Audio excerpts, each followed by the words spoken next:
Hello बच्चों, नमस्कार नमस्कार दोस्तों, good evening, good morning, good morning, good morning, सुप्रभात। नमस्कार दोस्तों, गुड मॉर्निंग। सब लोग कैसे हैं बेटा? आप ठीक ठाक, बढ़िया, मजे में? बेटा एक बार सब बच्चे कंफर्म कर दीजिए, सब ऑडियो वीडियो फाइन चल रहा है बेटा? सब बच्चे सुन पा रहे हैं बढ़िया से? मैं बिल्कुल ठीक ठाक दोस्तों, बिल्कुल फाइन। तो बेटा एक अर्थमेटिक का, एडवांस का हर एक पार्ट बेटा आप लोग पूरा कर रहे हैं। पूरी कंप्लीट मैथ्स की बेटा आपकी सीरीज में अभी हम टॉपिक पढ़ रहे हैं ज्योमेट्री। तो बेटा मैं उम्मीद करता हूं कि जो बच्चे ज्योमेट्री को फर्स्ट क्लास से पढ़ते आ रहे हैं उनके साथ साथ में बेटा पूरे कंसेप्ट अच्छे से क्लियर हो रहे होंगे।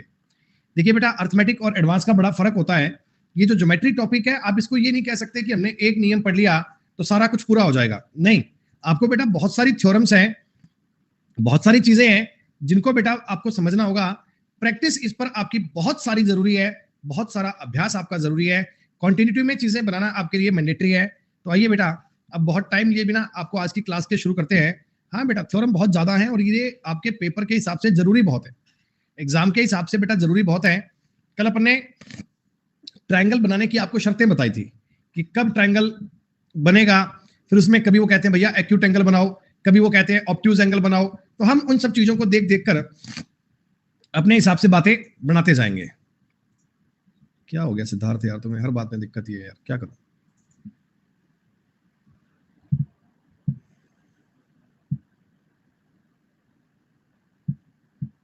मिनिमम और मैक्सिमम में डाउट है भैया? मिनिमम मैक्सिमम में क्या डाउट है? कल तुम्हें इतनी बार तो बताया था सिद्धार्थ, बात समझते क्यों नहीं है भाई? सब कुछ आपने साफ साफ लिखा है। आपको जब सवाल में ये बात पता लग गई कि एक्स स्क्वायर 64 से बड़ा आएगा, जब तुम्हें सवाल में ये बात पता लग गई कि एक्स स्क्वायर 64 से बड़ा आएगा, तो एक्स का मान तुम कम से कम 9 तो लोगे। 9 के अलावा क्या ले सकते हो भाई? जब तुम्हें पता है, जब तुम्हें पता है बेटा कि एक्स स्क्वायर 64 से बड़ा लेना चाहिए, तो भैया एक्स स्क्वायर 64 से बड़ा तभी संभव है जब एक्स का मान 9 लोगे।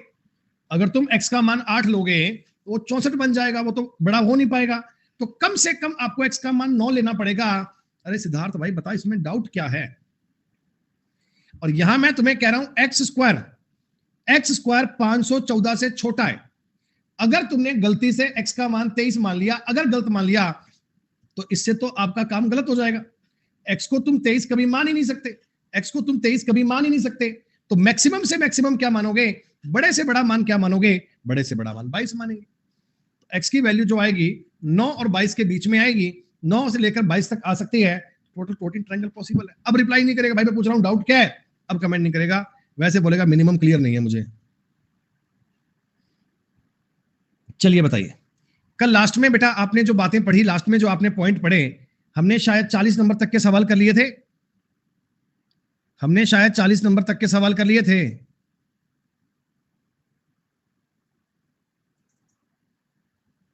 आगे के भी कर लिए हैं, बहुत बढ़िया बात है। सुनो,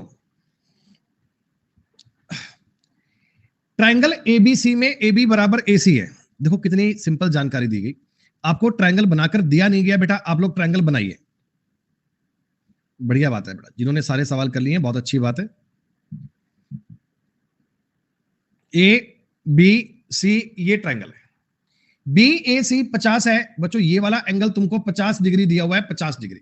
okay, CB is extended to D। देखो बेटा ये फर्क होता है बात का। अगर CB को इंक्रीज किया है ना, तो इसका मतलब C से लेकर B तक ऐसे इंक्रीज किया है, CB को इंक्रीज किया है आपने D तक। ओके, सवाल में ये भी कहा था AB और AC बराबर है। बेटा ये AB और AC अगर बराबर है तो ये आइसोसेलेस ट्रायंगल है, समद्विबाहु त्रिभुज है, समद्विबाहु त्रिभुज है। सुपरनोवा कैसी गजब की बात कर रहा है भाई।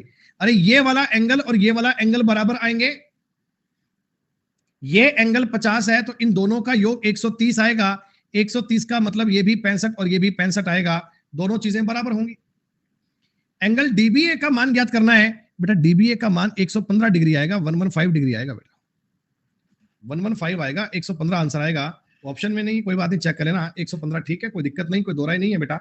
सवाल का उत्तर एकदम ठीक है आपका। हाँ, ऑप्शन में रॉन्ग है, कोई बात नहीं, थोड़ी बहुत प्रिंटिंग मिस्टेक रह गई होगी, किसी ऑप्शन में दाएं बाएं कर दिया होगा, बाकी कंसेप्ट में डाउट नहीं आना चाहिए।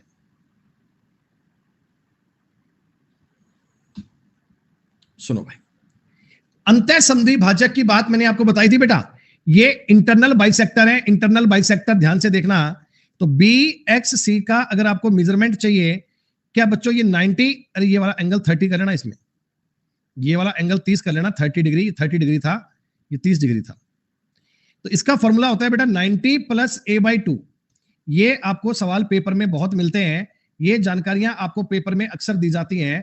आपको ये बात समझ में आनी चाहिए कि एक्सटीरियर बाइसेक्टर जाएंगे तो 90 माइनस a/2, इंटीरियर बाइसेक्टर जाएंगे तो 90 प्लस a/2, और अगर एक का एक्सटीरियर एक का इंटीरियर जाएगा तो वो a/2 का एंगल बनेगा। ये तीन बातें आपको ठीक प्रकार से ऑब्जर्व करनी है। देखो, इस बार भी दोनों का अंतः समद्वि भाजक है बेटा, इस बार भी इंटरनल बाइसेक्टर है, इस बार भी इंटरनल बाइसेक्टर है। तो 90 प्लस a/2 करना है क्या, 90 प्लस 30 करेंगे 120 आंसर बन जाएगा बिना पेन उठाए। डायग्राम तक आपको बनाने की नीड नहीं है, हर बार डायग्राम मत बनाइएगा। स्टार्टिंग में आपने समझने के लिए डायग्राम बना लिया, ठीक है, अब उसके बाद बार बार उन चीजों को रिपीट करने की नीड नहीं है। कोण बी 70 है, कोण सी 30 है। बेटा एक बात बताओ, ये अगर 70 है, ये अगर 30 है, तो ये ऊपर का कोण जो आएगा क्या ये 80 डिग्री आएगा क्या? ट्रायंगल के तीनों कोणों का सम होता है 180, इनका योग 100, ऊपर वाला 80 आ गया। ये कोण समद्वि भाजक है, 90 प्लस 40 130 डिग्री आ गया। बोलो, देखिए आप ऐसा भी कर सकते थे कि बी अगर 70 है, बी अगर 70 है तो ये वाला कोण भी 35 बनेगा, ऊपर वाला कोण भी 35 बनेगा, क्योंकि ये एंगल बाइसेक्टर है, एंगल बाइसेक्टर है। सी अगर 30 डिग्री था तो ये 15 बनेगा, ये 15 बनेगा। ट्रायंगल के तीनों कोणों का योग 180, तो ये 130 आ गया, चाहे ऐसे काउंट कर लो। ट्रायंगल की आपको सारी प्रॉपर्टीज पता होंगी ना बेटा, तो आपस में चीजें इंटरकनेक्ट करके सवाल करोगे। आज हम आपको बढ़िया बढ़िया सवाल करवाएंगे, शानदार शानदार सवाल करवाएंगे, जो आपके पेपर के हिसाब से अत्यंत आवश्यक है। प्यारे बच्चों, ये वाला एंगल 80 है, ये वाला एंगल 30 है, 110, ऊपर वाला एंगल 70 आएगा। तो आप कहिएगा सर कोण BFC का मान जो आएगा वो 90 माइनस a/2 होगा, यानी 90 माइनस 35 होगा, 55 डिग्री आपके सवाल का उत्तर। ये जानकारियां पेपर में बच्चों बहुत काम आती हैं, इनके सवाल तुम्हें बार बार दिए जाते हैं। प्रीवियस ईयर को उठा के देखना, ये इंटरनल बाइसेक्टर, ये एक्सटर्नल बाइसेक्टर, देखो ज्योमेट्री बहुत वाइड है बेटा, ज्योमेट्री बहुत वाइड है, पर ये प्री में क्वेश्चन है ना, ये बहुत इजी लेवल के पूछता है बहुत बार है। तो ये इस प्रकार के सवाल अक्सर आते हैं, थेल्स प्रमेय के सवाल आते हैं, सर्किल के सवाल बनते हैं। लेकिन मैं आपको जो ज्योमेट्री बेटा करा रहा हूं, ये प्री और मेंस दोनों प्रकार की चीजें बता रहा हूं, दोनों प्रकार की चीजें, कि ज्योमेट्री आपने एक बार पढ़ ली, फिर चाहे पेपर प्री का दो चाहे मेंस का दो, सारी बात आपको समझ में आनी चाहिए। राहुल भैया क्यों का क्या मतलब है, क्या मतलब है क्यों का? क्या बिना सोचे समझे प्रैक्टिस भी करवा दीजिएगा? नहीं भैया, प्रैक्टिस नहीं करवाता हूं, आज तक तुम्हें किसी सवाल की प्रैक्टिस थोड़ी करवाई है। मैं तो आपको केवल और केवल कंसेप्ट सिखा रहा हूं बेटा, है बस थ्योरम बताता हूं, आगे बढ़ जाता हूं, थ्योरम बताता हूं, आगे बढ़ जाता हूं। मैंने तुम्हें प्रैक्टिस आज तक कभी करवाई है जीवन में जो आज करवाऊंगा? ये है ABC, इसको भाई दिक्कत है हर बात में। एंगल बी का इंटरनल बाइसेक्टर और एंगल सी का एक्सटर्नल बाइसेक्टर, ये दोनों बच्चे डी पर काटते हैं। BDC अगर 50 होता है तो ये वाला एंगल 100 डिग्री आना चाहिए। कल आपको ये प्रूव करके बताया था ना बेटा कि ये जो एंगल BDC आता है, ये एंगल ए का हाफ आता है। कल क्या तुमको ये बात पूरी साबित करके बताई थी? एक एक पॉइंट तुम्हें लिख कर दिया था कि कैसे ये वाला एंगल बन सकता है, क्या इनका तरीका है। ये जानकारी आपने बिल्कुल अच्छे से करी थी बेटा।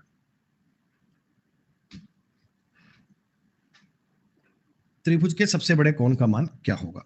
देखो कुछ भी नहीं है बेटा, एक त्रिभुज के आधार को आगे बढ़ाया तो बनने वाले एक्सटीरियर एंगल है वो 121 है और 104 है।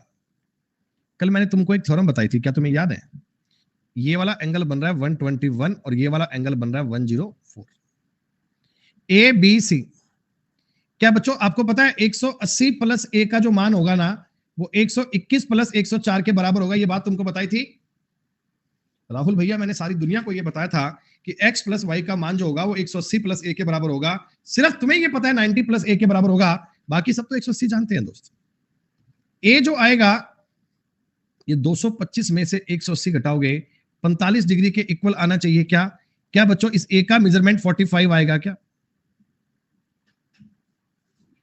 और देखो समझ में आ रहा है बेटा, ये वाला एंगल बनेगा 59 और ये वाला एंगल बनेगा 76। ट्रायंगल में आपको सबसे बड़ा कोण पूछा गया था, सबसे बड़ा कोण तो 76 है। अगर ये बीच का कोण पूछता, बीच का कोण 59 है, सबसे छोटा कोण पूछता तो वो 45 डिग्री है। सारे कोण चेक करना आसान है, मुश्किल काम किसी भी नहीं। हाँ हाँ, किसी प्रकार से कर लो डिस्टेंस, एक ही बात है। Triangle R S T, triangle R S T, ये है triangle R S T, R S T. इसकी एक भुजा को पी तक बढ़ाया गया है, ठीक है। आर टी पी 115 है, R T P 115 degree. S बराबर 2/3 आर है। ये वाला एंगल अगर 3 थीटा है तो एस क्या बच्चों 2 थीटा है क्या? एस जो है वो 2/3 आर है। ये 3 थीटा तो 2 थीटा। दोस्तों आपको पता है कि किसी भी ट्रायंगल के अंदर के कोणों का योग तीसरे एक्सटीरियर एंगल के बराबर होगा। थीटा की वैल्यू आ गई 23 डिग्री। अगर मैं आपसे आर का मान पूछूंगा 23 तिया 69, अगर मैं एस का मान पूछूंगा 23 दूना 46, और हर एक बात आप ज्ञात कर सकते हो।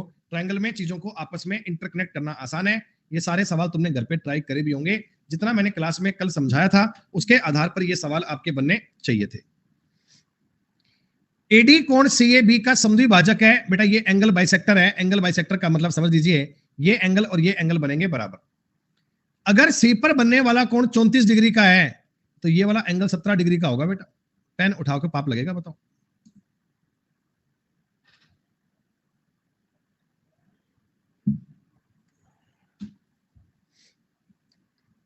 अगर ये कोण 15 डिग्री का है तो एंगल ए का मान कितना हो जाएगा? 30। ये सवाल पेपर में पूछे जा चुके हैं बेटा, ये सवाल पेपर में पूछे जा चुके हैं। ये आसान है लेकिन थ्योरम पता होनी चाहिए। आओ बरखुरदार इस वाले एंगल की भी बात कर लेते हैं। 105, तो क्या इधर वाला एंगल आएगा 75, इधर वाला एंगल आएगा 50, ये वाला एंगल आएगा 55 और ये वाला आएगा 27.5। इसे ज्ञात करने के लिए आप एक्स वाई वाला तरीका भी लगा सकते हैं। 180 प्लस ए बराबर एक्स प्लस वाई। आप ये वाला नियम भी मैंने आपको बताया था, अप्लाई कर सकते हैं। तो ये बन जाएगा 235 माइनस 180, एंगल ए आ गया 55, ए 55 तो ये आ गया 27.5। ये बच्चों सेकंड वाला पार्ट आपका हल्का फुल्का सा आसान था, पूरा हुआ। अब अपनी कुर्सी की पेटी बांध लीजिए। राजकिशोर जी कहते हैं पीडीएफ सफिशिएंट है क्या? ऐसा है, एक बार आप अपनी इन पीडीएफ को पूरा पढ़ लेवें, एक बार पीडीएफ को पूरा समझ लीजिए और उसके बाद दोस्तों प्रीवियस ईयर के सवाल बनाने बैठना, तब आपको समझ में आ जाएगा कि प्रीवियस है कि नहीं है। देखो बेटा, अभी ये जो ज्योमेट्री का 3 नंबर पार्ट है इसमें हम क्या पढ़ने वाले? देखो बेटा, मैंने आपको अभी तक ट्रायंगल में, अभी तक बेटा मैंने आपको जो ट्रायंगल बताए हैं ट्रायंगल, उनमें मैंने एक आपको ट्रायंगल की बेसिक वाली थ्योरम बताई है। आइसोसेलेस ट्रायंगल क्या होता है? क्या तुम्हें ये बात पता है ना बेटा कि आइसोसेलेस ट्रायंगल में अगर कभी आपको दो भुजाएं इक्वल दे दी जाए, ये साइड 5 है, ये साइड 5 है, तो ये बात अंडरस्टूड है कि दोनों एंगल थीटा थीटा होंगे। ये दोनों बात जरूरी है, लेकिन पेपर में इतना आसान सवाल थोड़ी देगा तुम्हें। ऐसा सवाल थोड़ी देगा कि भाई ये दोनों एंगल बराबर हैं, ये भुजा 5 है तो ये कितनी आएगी। तो तुम सोचना कि सर ये अगर दोनों एंगल बराबर हो गए तो एक आइसोसेलेस ट्रायंगल हो गया, आइसोसेलेस ट्रायंगल में ये भुजा 5 है तो ये भुजा भी 5 हो गई। ऐसा थोड़ी आएगा। एग्जामिनर के पास कंसेप्ट तो यही है, लेकिन दोस्तों वो इसको बड़े अच्छे प्रकार से घुमा फिरा कर देगा और हम वो आपके घुमाने फिराने वाली जो आकृतियां हैं उनको पढ़ना चाहते हैं, उन पे काम करना चाहते हैं, हम उन सवालों को अच्छे प्रकार से ऑब्जर्व करना चाहते हैं। तो मैं बेटा अब देखो सवाल स्टार्ट कर रहा हूं। ये आप मान के चलना कि पार्ट नंबर 1 का ही गेम चल रहा है। जो अभी मैंने आपको एक शीट बताई थी ना, ये उसी का ही पार्ट चल रहा है, ये उसी के बारे में जानकारी चल रही है। बस आपको थोड़ा सा ध्यानपूर्वक समझना है, थोड़ा सा आपको ध्यानपूर्वक चीजों को समझना है कि सवाल तुम्हें कहना क्या चाहता है, गौर कीजिएगा। अरे पार्ट नंबर 1 लाइन नहीं, जो अभी तुमको क्लास बताई है उसी का पार्ट है, ये कह रहा हूं। दिए गए चित्र में बी ए सी का आंतरिक कोण समद्विभाजक है, जबकि भुजा सीडी बीसीए का बाह्य कोण समद्विभाजक है। बेटा आपको पता है ये जो लाइन चल रही है ना, ये वाली, ये भुजा जो है ये वाली, ये आंतरिक समद्विभाजक है, इंटरनल बाइसेक्टर है। और बेटा ये वाली भुजा एक्सटीरियर बाइसेक्टर है। ये दोनों जिस बिंदु पर मिलती हैं, क्या ये वाला कोण थीटा बाई 2 बनना चाहिए क्या? एक बार मुझे इतना बता दो। इन्होंने तुम्हें कंफ्यूजन क्या दिया? इन्होंने लाइनें तुम्हें बनाकर नहीं दी, इन्होंने तुम्हें लाइनें बनाकर नहीं दी। अच्छा, एक बच्चों आपने लाइन वाली क्लास में पढ़ा था, ये वाला एंगल और ये वाला एंगल कुछ समझ में आ रहा है तुम्हें? ये वाला एंगल भी 30, ये थीटा ही आएगा क्या? वर्टिकली अपोजिट एंगल लाइन वाली क्लास में पढ़ा था, काम आ गया। अच्छा, तुम्हें ट्रायंगल की एक थ्योरम पता है? तुमको मैंने कई बार बताई है बेटा, तुमको मैंने कई बार बताई है कि अगर किसी ट्रायंगल में ये एक्सटीरियर एंगल बनाया जाता है तो ये इन दोनों कोणों के योग के बराबर होता है, अल्फा प्लस बीटा के बराबर होता है। तो आपने कहा सर हाँ ये बात समझ गए, थीटा और थीटा प्लस 2 का जो योग आएगा ये 60 डिग्री के बराबर आएगा। 3 थीटा बटे 2 60 डिग्री आ गया, थीटा का मान 40 डिग्री आ गया। अब देखो इस प्रकार के सवाल हम पढ़ेंगे। इसमें दोस्तों आपके पास देखो दो नियम काम आ गए ना, एक तो वर्टिकली अपोजिट एंगल की थ्योरम काम आ गई, एक अपने को इंटीरियर और एक्सटीरियर वाली थ्योरम काम आ गई, और ट्रायंगल का एक्सटीरियर एंगल इंटरनल कोणों के सम के इक्वल होता है, ये वाली थ्योरम भी काम आ गई। तीनों को एक साथ कंपाइल कर दिया, सवाल बन गया। ऐसे सवाल बनाकर देगा, ऐसे सवाल बनाकर देगा कि जिसमें एक ही सवाल में 2-3 थ्योरम लगती होगी, आपको उनके बारे में सोचना होगा, उनके बारे में समझना होगा, तब आप सवालों को कर सकते हो। आज की क्लास बड़ी इंपॉर्टेंट है, आज आप सवालों पे तिकड़म लगाना सीखोगे। देखो ज्योमेट्री में बच्चे ये भी होता है कि एक सवाल को करने के तरीके एक से ज्यादा हो सकते हैं, एक सवाल को करने के तरीके एक से ज्यादा हो सकते हैं। आपको बेसिक अंडरस्टैंडिंग उनके बारे में डेवलप करनी होगी, अपना तरीका लगाना होगा दोस्तों।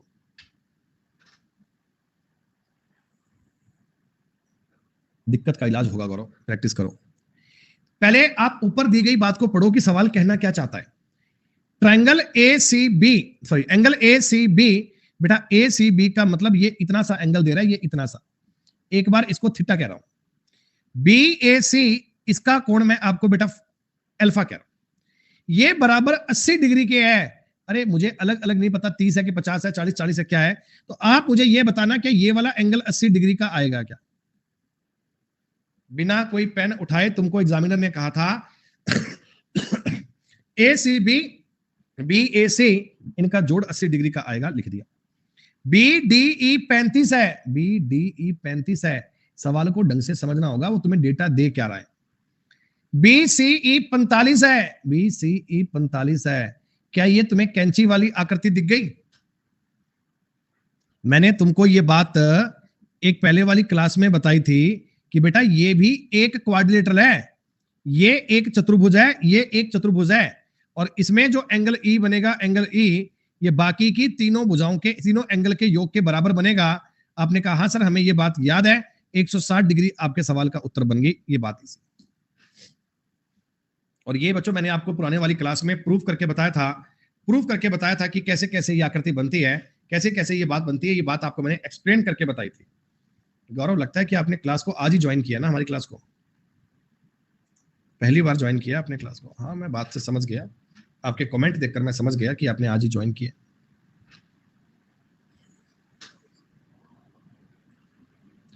ट्वेंटी 21 डिग्री,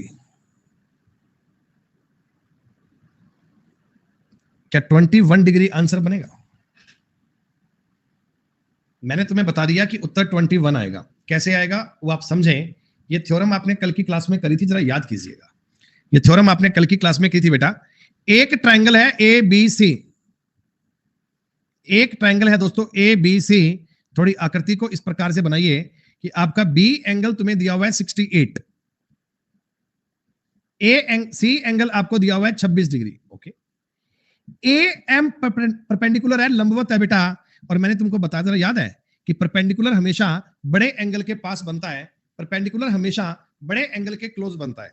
ओके, और ए एन है ना, ये एंगल ए का बाइसेक्टर है, ये एंगल ए का बाइसेक्टर है, और हमें ये एम ए एन की माप पूछी है बेटा। इस एम ए एन की माप जो बनती है ये बी और सी के डिफरेंस का आधा बनता है हमेशा। कल की क्लास में, अरे विलेन कैसी बात कर रहा, 68 माइनस 26 बटे 2, 42 बटे 2 21 डिग्री बनता है। कल की क्लास में क्या ये आपने नहीं किया था क्या कि b माइनस सी बटा ए बनता 2 बनता है।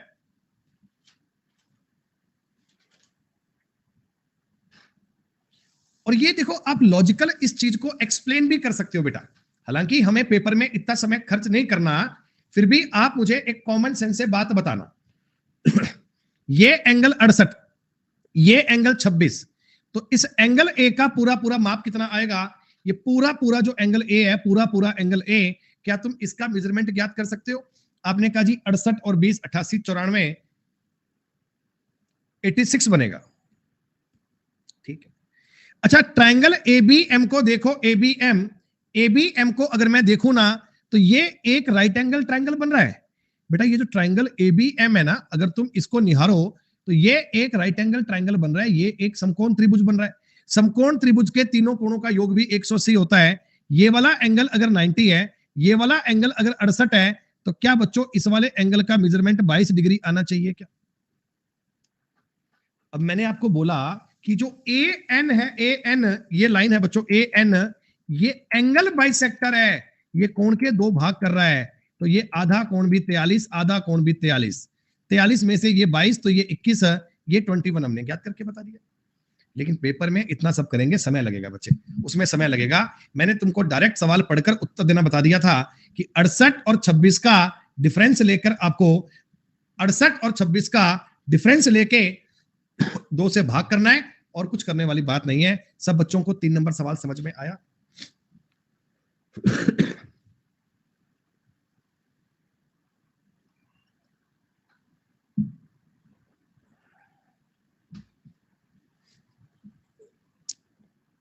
कई बार बच्चे सवाल में बहुत जल्दबाजी करते हैं, ठीक से क्वेश्चन को पढ़ते नहीं है। आपको इसमें मैंने पीटीएस पूछा है, पीटीएस। देखो बेटा जल्दबाजी मत करना, कई बार बच्चे सवाल को पूरा पढ़ते नहीं है। गौरव भैया मैंने कमेंट पढ़ लिया आपका, प्लीज एक ही बात को बेटा ऐसे 300 बार नहीं लिखा करते, थोड़ा सीरियस होकर पढ़ना सीखो। पी क्यू आर तुम्हें पता नहीं था, कोई बात नहीं, अब पता लग गया भाई, लेकिन जो तुम्हारा पढ़ने का हिसाब है इससे तुम नहीं पढ़ सकते। पी क्यू आर दिया है, आर एंगल भी दिया है 38 डिग्री का। नहीं बेटा नहीं, जल्दबाजी मत करना। सुनो, इस प्रकार के सवाल में कई बार क्या होता है, बच्चा ना पूरे सवाल को पेपर में जल्दी से पढ़ता नहीं है, और उसे लगता है कि मुझे सवाल जल्दबाजी में करना है। मैंने इस बार आपसे पूछा क्या है? मैंने आपसे पीटीएस पूछा है बच्चों, ये वाला एंगल मैंने आपसे पीटीएस पूछा है, ये वाला एंगल है। तो इसे ज्ञात करने का तरीका कोई मुश्किल नहीं है दोस्तों। ये वाला एंगल तो 90 है क्योंकि ये परपेंडिकुलर है। ये वाला एंगल बिना पेन उठाए बता दोगे क्या? ये वाला एंगल एसपीटी। आप कहोगे जी हाँ सर, इन दोनों के डिफरेंस का आधा आएगा 84 माइनस 38/2, 14 में से 8 गए 6, 7 में 3 गया 4, 23 डिग्री आएगा ऐसा। देखो बेटा ज्योमेट्री सीखने का तरीका होता है ना, वो ये होता है, जब वेरी फर्स्ट टाइम आप ये सवाल करोगे, बहुत पहली बार, तब ऐसे पूरे पूरे सवालों को ईमानदारी से बनाना, ऐसे एक एक सवाल को लिखना शिद्दत से। लेकिन जब आप सारे सवाल कर लो, जब आपको सारी बातें समझ में आ जाएं, सेकेंड टाइम जब रिपीट करो ना सवाल, तब डायग्राम थोड़े कम बनाकर लैंग्वेज को पढ़ के सवाल करना। पहली बार अगर सीखना है ना, तो डायग्राम बना बना के सीखना, ताकि तुम्हें ये टॉपिक समझ में आ जाए, ताकि तुम इनके बारे में सारे इफ एंड बट समझ पाओ। पिक्चर खुद से, पिक्चर नहीं है ये आशीष, ये पिक्चर नहीं है, ये डायग्राम है, फोटो थोड़ी है। देखो एक एक सवाल तुम्हें तरीके में दिया जा रहा है दोस्त, एक एक सवाल तुम्हें कंसेप्ट में दिया जा रहा है।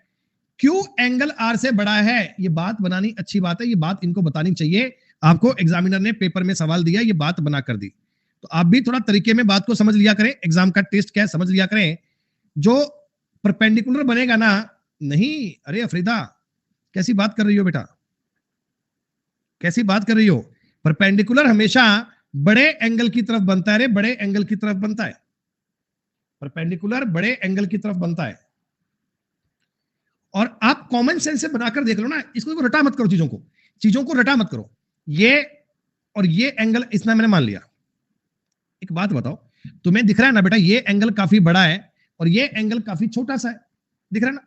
अगर मैं परपेंडिकुलर बनाऊंगा, एकदम सीधी लाइन बनाऊंगा, अरे क्या ये इस बड़े एंगल के समीप बन रही है ना? देखो बेटा ज्योमेट्री कोई संविधान में नहीं लिखी हुई है, ज्योमेट्री के जो नियम है ना, ये क्या है, एक व्यक्ति था यूक्लिड बाबा, इनके पास कोई काम नहीं था, खाली बैठे थे। अब खाली बैठा आदमी क्या करे, कोई तो क्रिएटिविटी करे, तो इन्होंने क्या करा ना, इन्होंने बैठे बैठे एक ट्रायंगल बना लिया ऐसे। अब भाई साहब ये फुटा और डी लेकर ना इसको नापने बैठ गए ऐसे ही। फिर इन्होंने कहा भैया एक काम करो, इसके अंदर एक लाइन खींचो जो 90 डिग्री पर जाए। अब देखो ये कहां से बनती है, ये इसके करीब बनती है कि इसके करीब बनती है, ऐसे करते गए, बनाते गए और कॉपी में लिखते गए और वो अपने लिए कहानी बेटा इतनी बड़ी बना के छोड़ दी, अपने लिए इतनी बड़ी कहानी बना दी। बाबा का नाम, ये यूक्लिड बाबा थे बेटा, अब दुनिया में नहीं है। यूक्लिड बाबा थे, अब दुनिया में नहीं है बेटा, लेकिन उनकी ज्योमेट्री आज भी अपन पढ़ रहे हैं। हाँ, और बेटा इसमें ये बोला पीएस है ना, पीएस ये एंगल बाइसेक्टर है, ये एंगल बाइसेक्टर है, खत्म। ये थ्योरम मैंने कल की क्लास में आपको बताई थी। अच्छा एक बात बताओ, एसपीटी 28 है, ये वाला एंगल बच्चों 28 है। और आपको ये बात समझ में आ गई क्या कि क्यू और आर का डिफरेंस 56 डिग्री आएगा? अरे ये डिफरेंस का आधा ही तो होता है, ये जो 28 है ये डिफरेंस का आधा ही तो आएगा। आर अगर 23 है तो ये कितना आएगा? 56 + 23। कल की क्लास में जो आपने नियम पढ़े थे ये उनको थ्योरिकल हम सवाल में यूज कर रहे हैं, पेपर में पूछे गए सवाल है बेटा। प्रीवियस ईयर क्वेश्चन बड़ी मेहनत से आपके लिए छांट कर लाए जाते हैं ताकि आप उन पर अच्छे से रिसर्च कर पाए।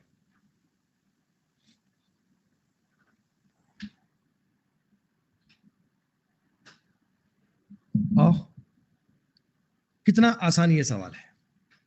देखो एक ट्रायंगल दिया है, इसके अंदर एक जानकारी दी है आपको बड़ी अजीबोगरीब सी, एक जानकारी दी है बड़ी अजीबोगरीब सी, और ये कहा है ए और बी और सी और डी का सम ज्ञात कर दो। कुछ मत करो बेटा, एक बात बताओ, एक बार के लिए मुझे बता दो, ये वाला एंगल मैं एक बार थीटा एक बार अल्फा मान लेता हूं, वैसे ही मजाक में थीटा और अल्फा का सम 110 डिग्री आएगा क्या? तुम लोग ये बात जानते हो क्या? वैसे ही तुम्हें बता रहा हूं, थीटा और अल्फा का सम 110 डिग्री आएगा। क्यों आएगा मुझे बताने की नीड नहीं है, अंदर का ये ट्रायंगल बनता है, ट्रायंगल के तीनों कोनों का योग 180 होता है।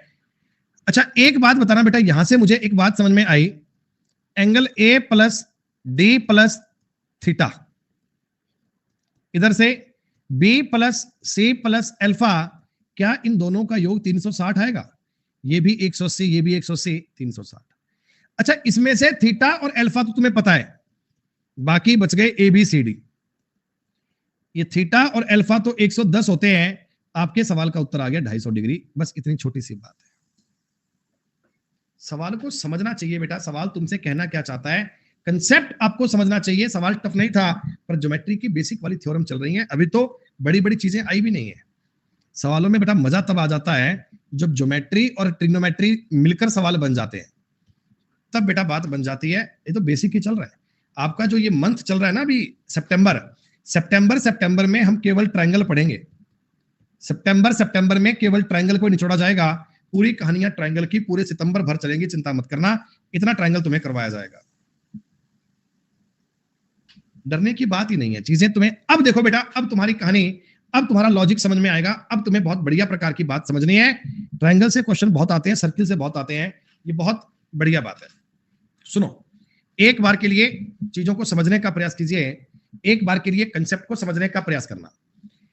दिए गए ट्रायंगल एबीसी में एडी और डीई बराबर है, डीई और ईसी बराबर है, ईसी और बीसी बराबर है, तो एंगल ए और एंगल बी का मान ज्ञात करना है। बेटा ये आइसोलेसिस ट्रायंगल की थ्योरीज काम करेंगी। अच्छा आप मुझे कुछ और मत बताओ, मैं एक बार तुम्हें समझाने के लिए, तुम्हारी बुद्धि में बात डालने के लिए थोड़ा सवाल को पहले जूम कर लेता हूं मैं। अब देखो कैसा ट्रायंगल है ये। सर ये कहना, इसमें ना कई सारे ट्रायंगल बन रहे हैं, मैं तुम्हारे सामने जितनी बात पूछूं मुझे उतनी बात का रिप्लाई करना। ए डी ई, क्या ये एक आइसोसेलेस ट्रायंगल है बच्चे? इसमें ये दोनों भुजाएं बराबर हैं। आप मुझे बताओ ये वाला एंगल थीटा है, तो क्या ये वाला एंगल भी थीटा ही आएगा क्या? ये दोनों एंगल बराबर आने चाहिए, इन दोनों एंगल में कोई दिक्कत नहीं है। This angle should be equal.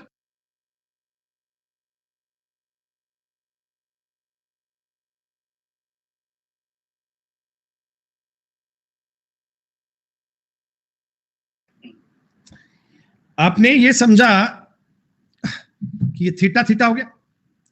आपने पढ़ा दोस्त, ये वाला एंगल बताओ 2 थीटा आएगा क्या? किस कारण से बेटा, किस कारण से? क्योंकि अगर दो कोण थीटा थीटा है, एक्सटीरियर एंगल है, इनके सम के बराबर आएगा, इनके सम के बराबर आएगा। अब की बार तुम एंगल DEC को पकड़ लो, अब की बार तुम एंगल DEC को पकड़ लो, ये फिर से बन गया आइसोसेलेस ट्रायंगल। ये वाला एंगल 2 थीटा है तो ये वाला एंगल भी 2 थीटा आएगा। बोलो भैया आएगा क्या? आपने कहा हाँ सर, ये बात तो समझ में आ रही है। इस बात में तो कोई दो राय नहीं है कि ये वाले जो एंगल बनेंगे, ये दोनों एंगल आपस में इक्वल बनेंगे, 2 थीटा और 2 थीटा। क्योंकि अरे एंगल बाइसेक्टर कहां है यार गौरव भैया, हाथ जोड़ के निवेदन कर रहा हूं भाई, एक बार पुरानी क्लास पढ़ ले यार भाई। आइसोसेलेस ट्रायंगल की बात कर रहा हूं यार, एक बार बेटा समझाने का मौका दे दे यार। तूने क्लास को आज ही ज्वाइन करा है बेटा, एक बार पुरानी क्लास पढ़ ले। आज ज्योमेट्री की चौथी पांचवी क्लास है, पहले पुरानी क्लास पढ़ के आ बेटा। ये वाला एंगल 2 थीटा बनेगा, ये वाला एंगल 2 थीटा बनेगा। कहीं भी तुमको एंगल बाइसेक्टर की बात नहीं की गई। इस सवाल में केवल एक ही कंसेप्ट है, वो है आइसोसेलेस ट्रायंगल, वो है समद्विबाहु त्रिभुज दोस्तों, वो है समद्विबाहु त्रिभुज। 2 थीटा कैसे आया, क्या ये बात आपको क्लियर है क्या?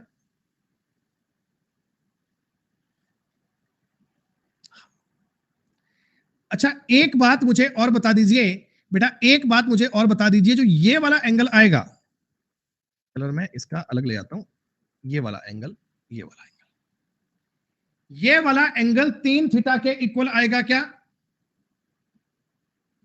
लेकिन आपको समझना यह जरूरी है, क्यों आपको यह समझना जरूरी है, क्यों बेटा? ये एक्सटीरियर एंगल की थ्योरम आ गई। एक्सटीरियर एंगल कौन सा? Triangle AEC।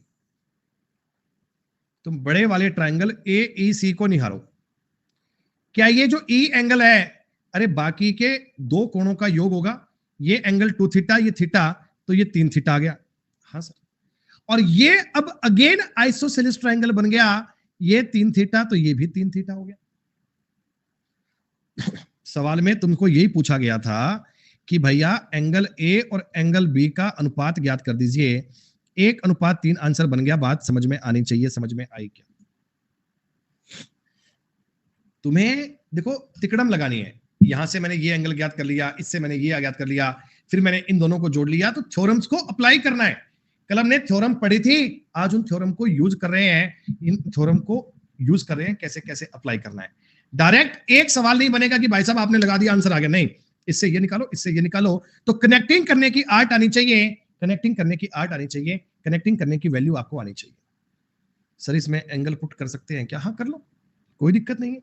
एंगल पुट करोगे तो भी बात बनेगी बेटा, लेकिन तब भी काम तो आपके थ्योरम वही आएगी, तब भी काम तो आपके थ्योरम तो वही आएगी। बहुत बढ़िया, ये गौरव को समझाओ रे कोई। ये है दोस्तों बढ़िया सवाल। ट्रायंगल ABC, AC पर बिंदु D इस प्रकार है कि AB, AD और DC बराबर है। देखो बेटा, सब बातें करने के बाद की बात होती है। पहले तो ना आप इस प्रकार के सवाल को बनाने सीखो, आप इस प्रकार के सवाल को बनाना सीखो। मतलब हम सवाल तभी बाद में कर पाएंगे अगर हमने एक प्रकार से क्वेश्चन को देखा होगा। मैंने एक ट्रायंगल ABC ऐसा बना दिया, कोई बात नहीं, फिर क्या है, ये अपने को समझना ही तो है।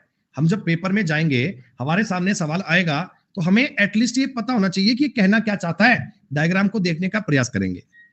AC पर एक बिंदु D है, AC पर एक बिंदु D है, इस प्रकार है कि AB और BD आपस में बराबर है।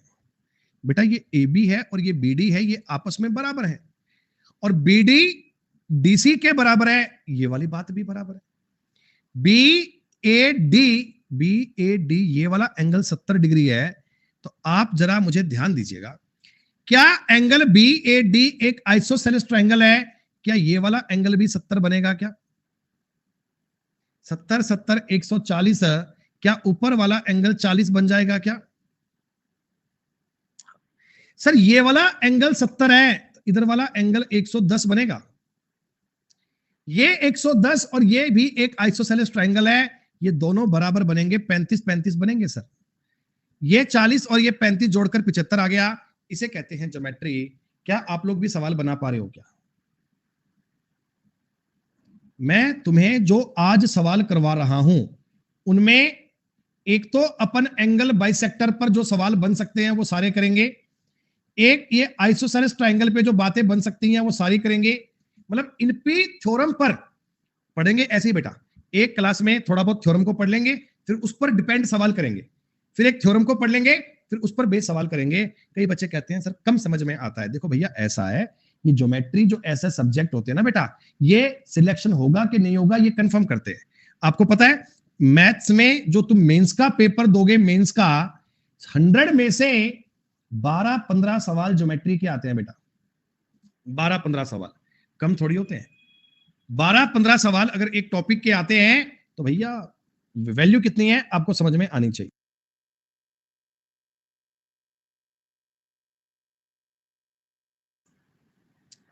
आप लोग सवाल मत करना, आप लोग ना बेटा पहले इसका डायग्राम बनाओ। मैं आपसे आंसर नहीं पूछ रहा हूं बेटा, निवेदन है आपसे सब बच्चों से, अपनी कॉपी में इस बात का डायग्राम बनाइए। मुझे आपसे उत्तर नहीं चाहिए और उत्तर ज्ञात करने की कोशिश करना भी मत। तुम सिर्फ और सिर्फ एक बार डायग्राम बना के देखो कि क्या तुम उस सवाल की बात को समझ सकते हो क्या।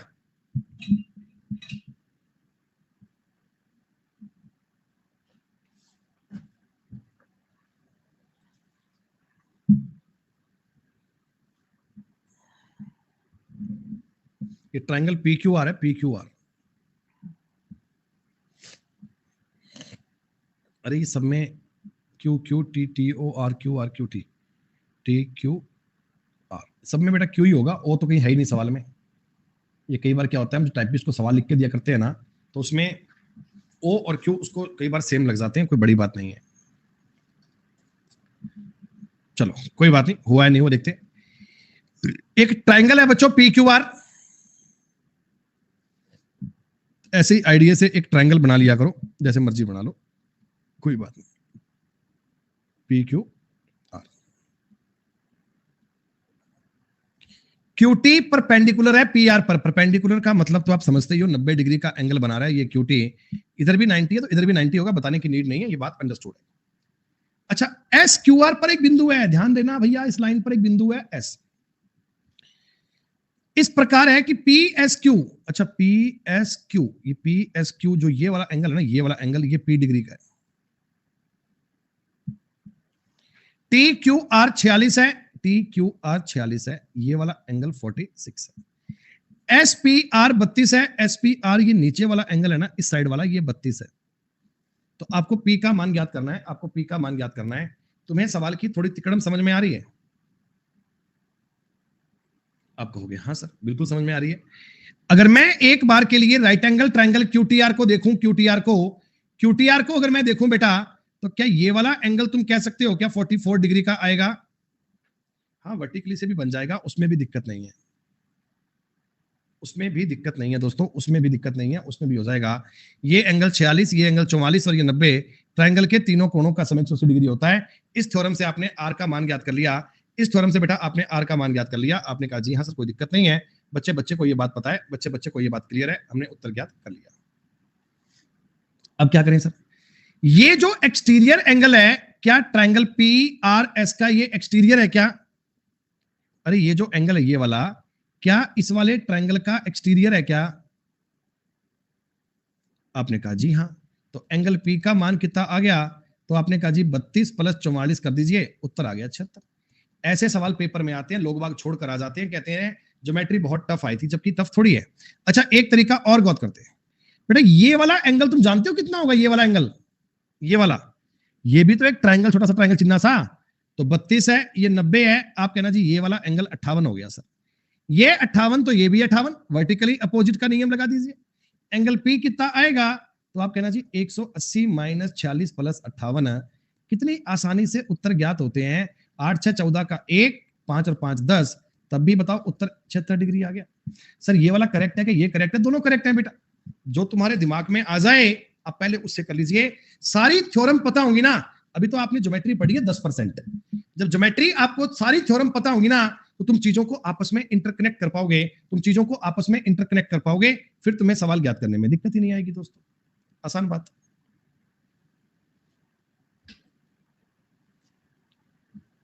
क्या पूछा है आपसे? एंगल सी का मान पूछा है, एंगल सी देखो बाद में करेंगे, पहले हम इस सवाल को देखते हैं है क्या।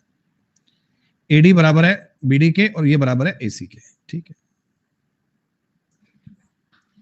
जब भी तुम्हें सवाल में कोई दो दो भुजाएं ऐसे बराबर कहता है ना बेटा, जब भी तुम्हें किसी सवाल में दो दो भुजाएं इक्वल कहता है ना, तो समझ लो कि वो आइसोसेलेस ट्रायंगल के थ्योरम को ही लेकर आएगा। एक बार मुझे बताओ, ट्रायंगल ए बी डी, अरे आज तुम्हारा आइसोसेलेस ट्रायंगल निचोड़ देंगे पूरा, चिंता मत करो। ये दोनों एंगल थीटा थीटा बनेंगे क्या? ये दोनों एंगल थीटा थीटा बनेंगे क्या? अगर ये दोनों एंगल थीटा थीटा है, तो क्या ये वाला एंगल टू थीटा बनेगा क्या? ये इसका एक्सटीरियर ही तो है, ये इसका एक्सटीरियर ही तो है। ये टू थीटा, तो ये वाला एंगल भी टू थीटा ही बनेगा, क्योंकि अगेन आपके सामने ये आइसोसेलेस ट्रायंगल बन चुका है। ये अगेन आपके सामने एक आइसोसेलेस ट्रायंगल बन चुका है। क्या धीमे धीमे आप बात को समझ पा रहे हैं?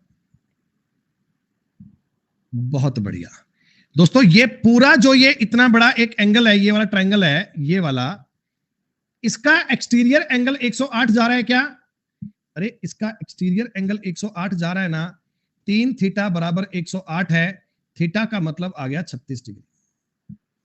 आपसे मैंने पूछा था एंगल सी का मान ज्ञात करो, भैया एंगल सीन तो 2 थीटा आएगा, 72 डिग्री उत्तर बनेगा। सारे बच्चों को समझ में आया तो बताओ।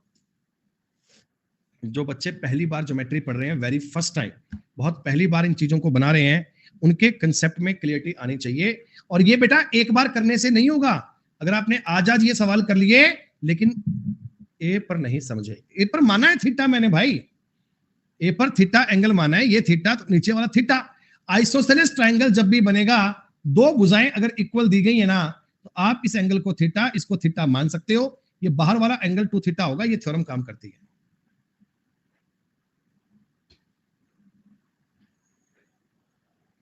हाँ बेटा पहली बार पढ़ रहे हैं, सब क्लियर है, लेकिन मैं मेरी बात को समझ लेना। एक बार में नहीं बात बन पाएगी, 2-3 बार पढ़ना पड़ेगा इसे। ट्रायंगल पी क्यू आर में एक बार पढ़कर बात नहीं बन पाएगी, 2-3 बार करना पड़ेगा। रिवीजन मैंडेटरी है। मैंने जो कोर्स डिजाइन किया था वो ऐसे ही किया था कि 4 दिन की क्लास और 3 दिन का रिवीजन। 4 दिन की क्लास, 3 दिन का रिवीजन है। जितना 4 दिन में पढ़ो उसको 3 दिन में रिवाइज करो, 4 दिन में पढ़ो 3 दिन में रिवाइज करो, तो सारी चीजें आपके लिए बहुत अच्छे से बन जाएंगी, बहुत बढ़िया से बन जाएंगी। कल 10 से 12 की क्लास को ना शायद मुझे परसों शिफ्ट करना पड़े, शायद। वैसे मैं कोशिश करूंगा क्लास ब्रेक ना हो, पर शायद कुछ कल काम एक आ सकता है, तो मुझे शायद करना पड़े। अगर वो क्लास चेंज करनी पड़ी तो मैं आपको इन्फॉर्म कर दूंगा, अगर करनी पड़ी तो कोई बात नहीं। अगर क्लास कल नहीं हो पाई तो परसों हो जाएगी, मैं आपको बता दूंगा। 90% चांस है कि चेंज नहीं करूंगा, 10% की पॉसिबिलिटी है बेटा।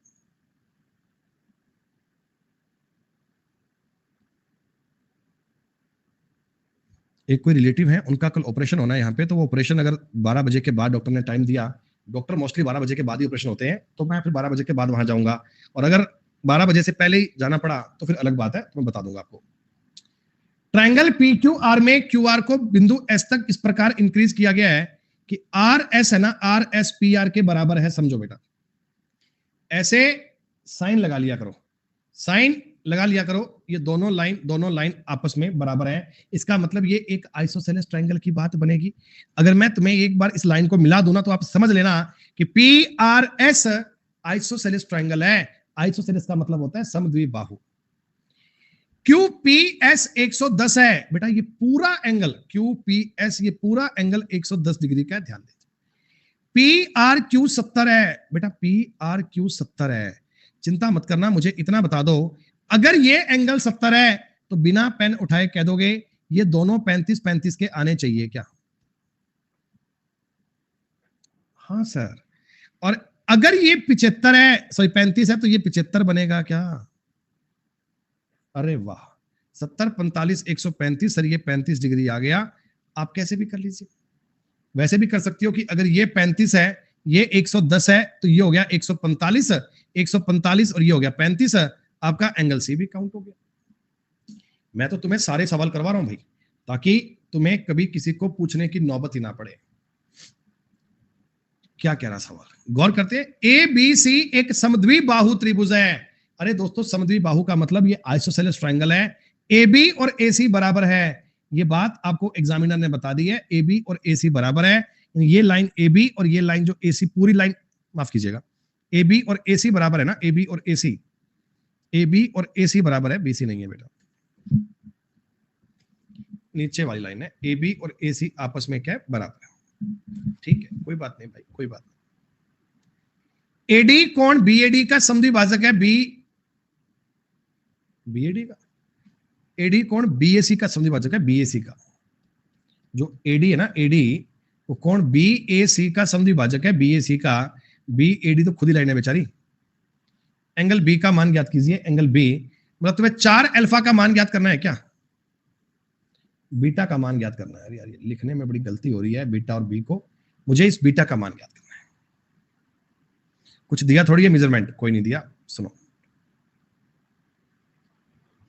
ये मैंने आपके सामने सवाल जूम कर दिया है। क्या आप सब लोगों को ये सवाल समझ में आया क्या?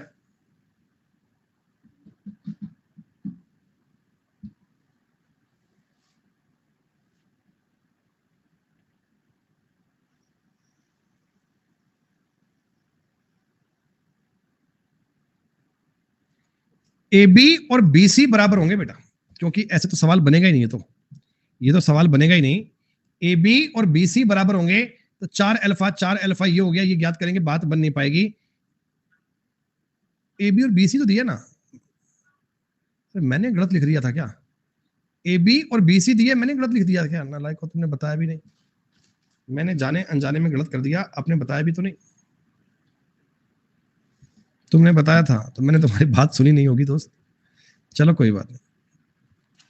अच्छा एक बात बताना, ये एंगल बाइसेक्टर है, मतलब ये थीटा और थीटा एंगल बराबर होंगे क्या? ये थीटा और थीटा बराबर होंगे क्या? ये वाला एंगल 2 थीटा आएगा क्या? ये वाला एंगल 2 थीटा आएगा क्या? कौन से कानून से आएगा सर? ये आइसोसेलेस ट्रायंगल के नियम से आएगा।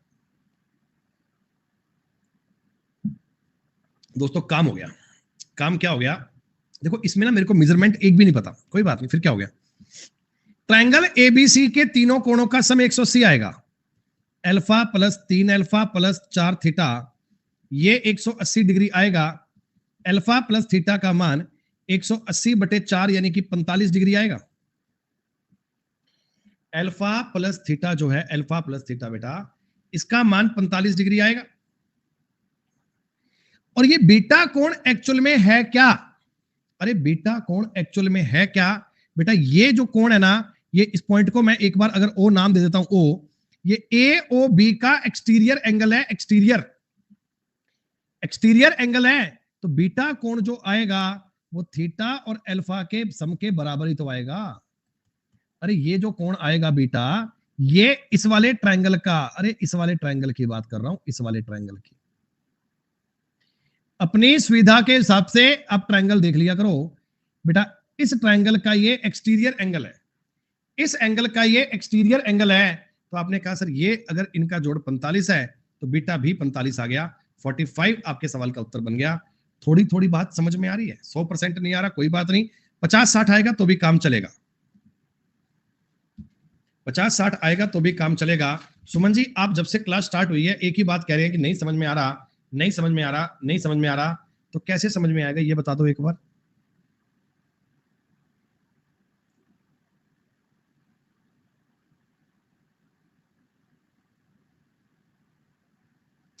नहीं देखो, इस सवाल को अगर आप चाहते हैं रिपीट करना तो मैं पूरा सवाल तुम्हें रिपीट कर देता हूं, घबराओ मत, मतलब बातों को समझने का प्रयास तो करो।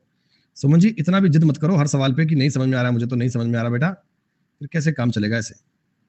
आसान आसान थ्योरम चल रही हैं, आसान आसान बातें चल रही हैं, जब टफ काम पढ़ोगे फिर तो मतलब होश फाख्ता उड़ना ही है, इसमें कोई दो राय नहीं है।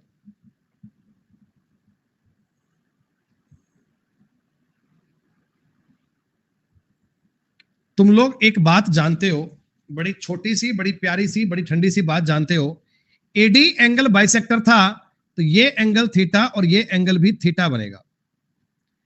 ये जो आकृति है ये एक आइसोसेलेस ट्रायंगल है, तो इसका मतलब ये वाला एंगल भी 2 थीटा ही बनेगा।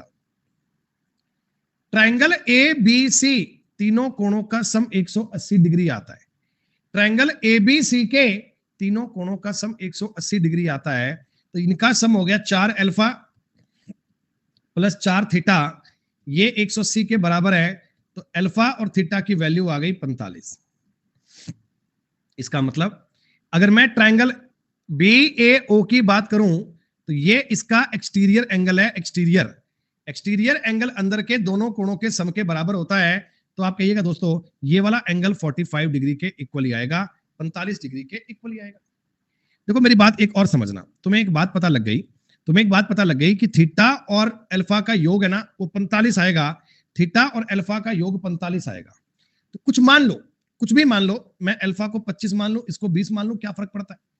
आप कोई भी मान लो, ये वैल्यू सेटिस्फाइड करवाएगा। थीटा की वैल्यू 20 है, ये भी थीटा 20 है, 2 थीटा की वैल्यू 40 है, अल्फा की वैल्यू 50 है, सॉरी 25 है, और ये 75 है। आप ऐसे भी सवाल कर सकते हो, कोई दिक्कत नहीं, टाइम टेकन बन जाते हैं। तो 20 और 25 45, ये 45 तो ये एंगल बन गया 135, तो ये बन गया 45। ऐसे साबित कर लो, ऐसे साबित कर लो। लेकिन आप इस प्रकार साबित करने की बजाय सिंपल तरीके पे जाने का प्रयास करना, वो ज्यादा बेस्ट रहेगा, ज्यादा अच्छे से बात रहेगी। हाँ नहीं, मैं तो उनको बेटा प्रूव करके बता रहा था, प्रूव करके, लेकिन ऐसे प्रूव करने में टाइम लगेगा, ऐसा काम मत करना। हाँ, अगर घर पे आप अभ्यास करते हो और चीजों को देखना चाहते हो कि यार ऐसा होता भी है क्या, तो आप देखने के लिए कर सकते हो। इफेक्टिव तरीका पेपर में डायरेक्ट करना है आपको।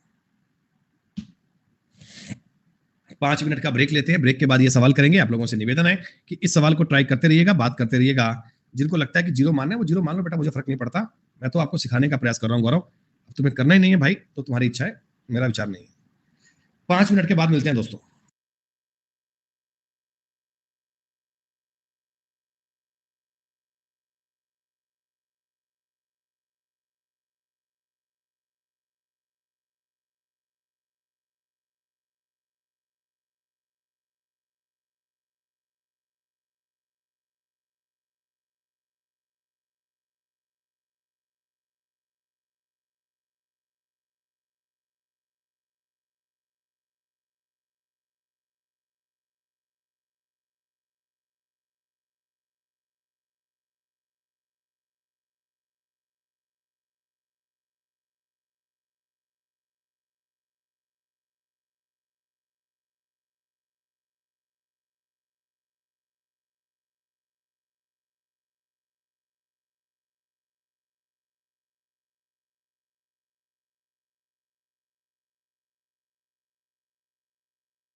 वेरी गुड, कई बच्चों का आंसर आ गया बी।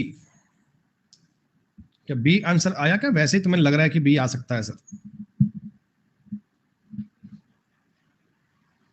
आया है, चलो देखते हैं।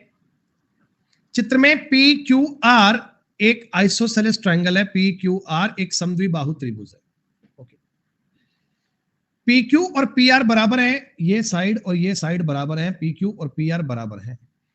पी एस और पीटी भी बराबर है। ओ माय गॉड, इसका ये पी एस है और ये पीटी भी बराबर है, ये वाली लाइन भी बराबर है, ठीक है। TSR 20 है, TSR 20 है, तो QPS चाहिए मेरे को, ये वाला एंगल चाहिए थीटा, ये वाला एंगल चाहिए थीटा। बेटा एक बात बताना मुझे, देखो मैं जो बात सोच पा रहा हूं कि PQR एक आइसोसेलेस ट्रायंगल है, इसको थीटा मत मानो, एक बार इसको तो लिखेंगे बाद में, थीटा तो नहीं, ज्ञात करना है बस, ये पता लग गया, ये फाइंड करना है अपने को, ये बात पता लग गई। अफ्रीदा आपने गलत कर दिया बेटा, 60 तो बेटा ऑप्शन में नहीं है इसलिए बोल रहा हूं, बाकी मैं सवाल चेक करता हूं क्या है। ये वाला एंगल अगर थीटा है तो क्या ये वाला एंगल भी थीटा ही आएगा क्या, बताओ एक बार, क्योंकि PQR एक आइसोसेलेस ट्रायंगल है, थीटा थीटा ही आएगा।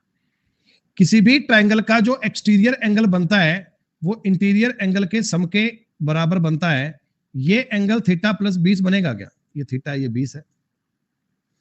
ये PST भी एक आइसोसेलेस ट्रायंगल है दोस्तों, ये वाला एंगल भी थीटा प्लस 20 बनेगा, ये वाला एंगल भी थीटा प्लस 20 बनेगा।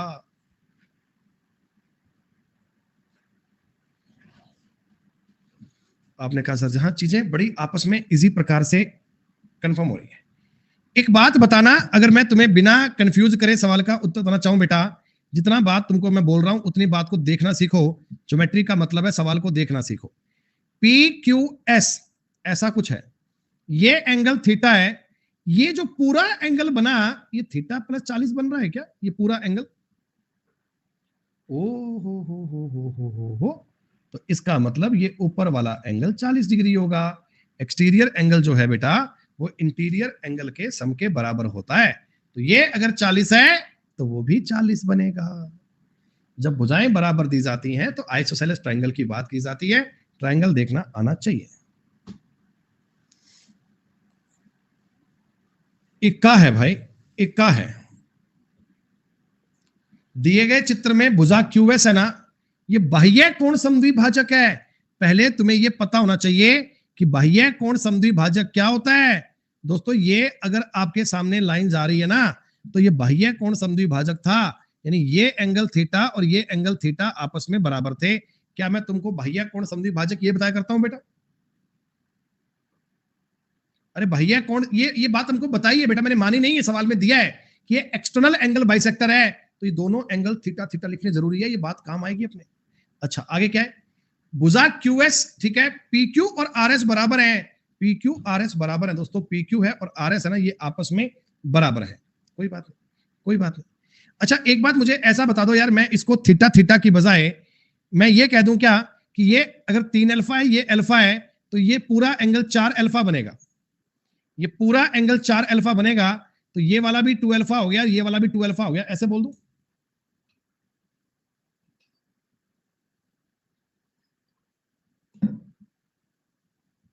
भाई एक्सटीरियर एंगल हो गया 4 अल्फा, वो एंगल बाइसेक्टर था तो आपने कर दिया 2 अल्फा 2 अल्फा।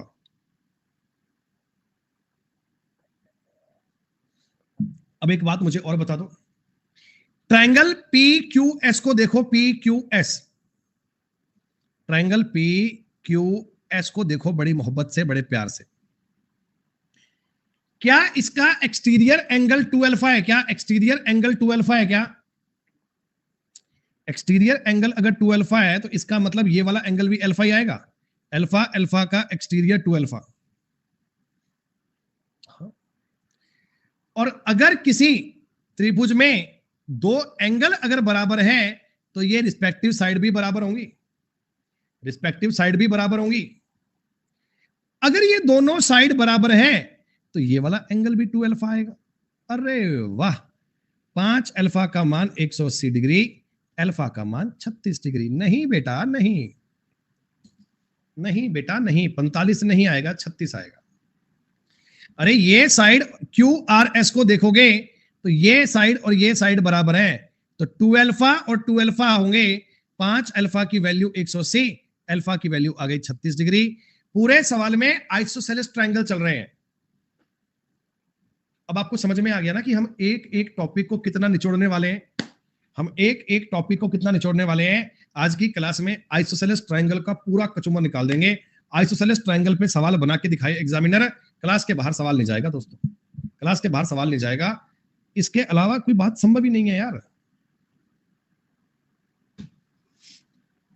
देखो मैं सिर्फ ना एक बच्चे के लिए सोच रहा हूं कि यार कैसे करूं सवाल, मेरे को सवाल नहीं आता है। नहीं आता तो कोई बात नहीं, तिकड़म लगाते हैं भाई। जब इन्होंने जानकारी दी है, कुछ काम के लिए दी होगी ना, तो एक बार सवाल को पढ़ो कि आखिर कौन सी लाइन का किससे क्या रिलेशन है, उसके बाद काम करेंगे अपन। इन द फॉलोइंग फिगर, दी गई आकृति में एडी और ए बराबर है।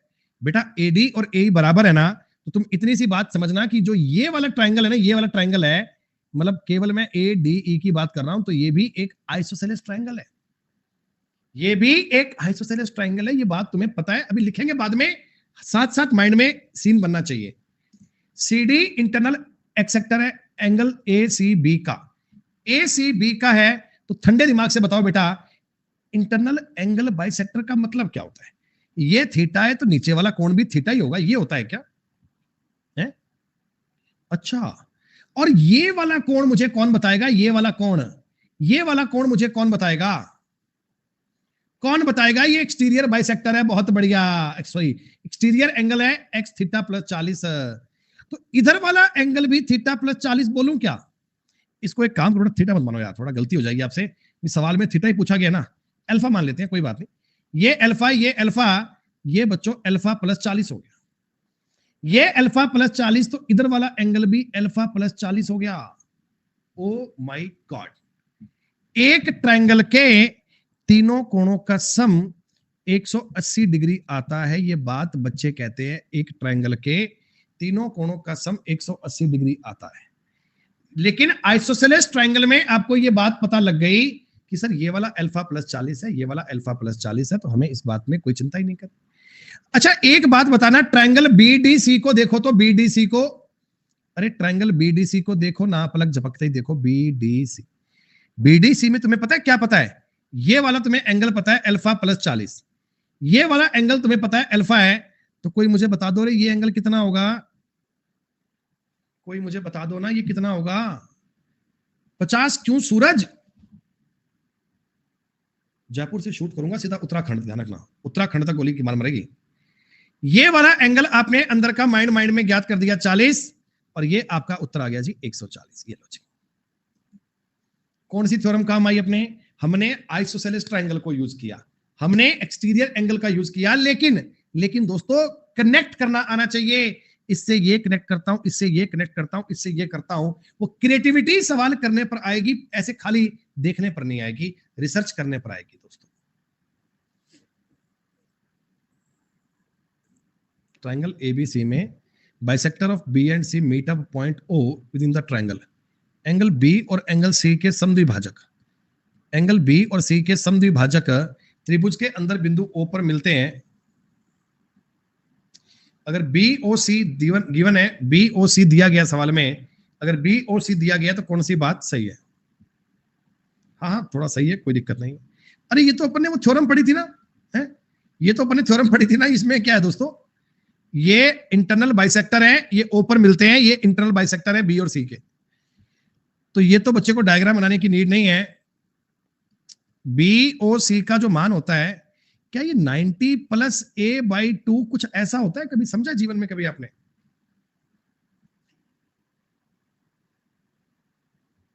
अच्छा 90 को मैं इधर ले आऊंगा, ए बाई 2 की वैल्यू हो जाएगी 90 माइनस एंगल बी ओ सी। ए की वैल्यू ज्ञात करनी है 2 गुणा 90 माइनस एंगल बी ओ सी। ए तुम्हारे सवाल का उत्तर आ गया दोस्तों, सॉरी डी आंसर बन गया, डी 90 माइनस, उल्टा कर दिया मैंने क्या? अरे उल्टा कर दिया बेटा, माफ कीजिएगा, बीओसी माइनस आएगा बेटा, माफ कीजिएगा, मैंने गलत लिख दिया बेटा, ए आंसर नहीं बनेगा। एंगल बीओसी माइनस 90 आएगा ना, ये 90 इधर जाएगा, तो 2 गुणा angle BOC minus 90, this will be correct answer. हाँ डी आएगा, वो लिखने में थोड़ी मिस्टेक कर दी और कुछ नहीं है। पेन नहीं उठाऊंगा, डायरेक्ट आंसर चाहिए। ये डिग्री होता है, डिग्री 122 डिग्री होता है। एंगल बीओसी, आप डायग्राम मत बनाओ रे, 90 प्लस एंगल ए बाई 2 हुआ करता है, ये बात तुम्हें पता है। ये 122 है, तो 90 ए बाई 2, ए बाई 2 आ गया 32 और ए आ गया 64। तुमको बच्चों की तरह एक्सप्लेन करके बताया है, नहीं तो ये सवाल बिना पेन उठाए होना चाहिए। 122 का मतलब 90 से 32 फालतू है, तो 32 का दुगना रहा होगा, सीधी सी बात है, ये सब करने की आवश्यकता नहीं है।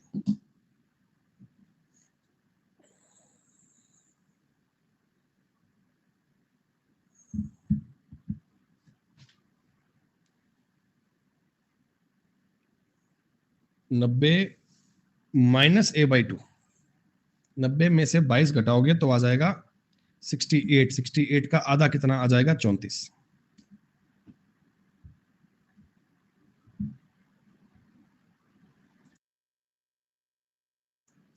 चौंतीस कैसे आया, समझ में आया तुम्हें? बताने की नीड तो नहीं है ना, बताने की नीड तो नहीं है 34 कैसे आएगा। अब पेपर में कभी ऐसे मत करना कि इसको देखकर भी डायग्राम बनाने बैठो कि सर ये वो एक्सटेंड कर दिया और वो कर दिया, तो कहानी भगवान जाने क्या कर दिया।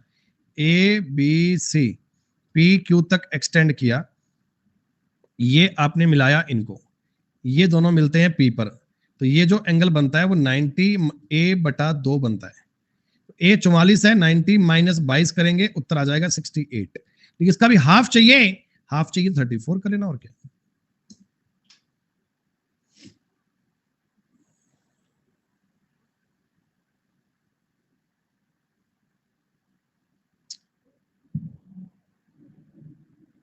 कितना आएगा 22 डिग्री, कितना आएगा 22 क्या, 90 में से कितना कम है 11, 11 का मतलब दुगना रहा होगा, 22 आंसर बन जाएगा, खत्म। अरे सारे सवाल तुम्हें करवा रहा हूं डिटेल में, इसका तो उत्तर जज कर पा रहे हो ना, 22 आएगा। प्रीवियस ईयर क्वेश्चंस हैं, ये एग्जाम के पूछे गए सवाल हैं।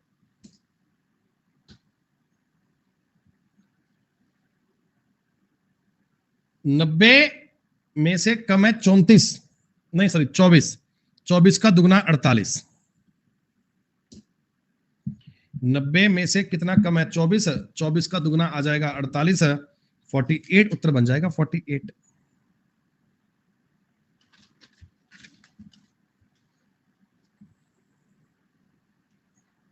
दोस्तों एक ना बहुत बढ़िया सा सवाल है, 2017 के नहीं 18 के मेंस के पेपर का सवाल है, मेंस के पेपर का, पढ़कर देखो एक बार।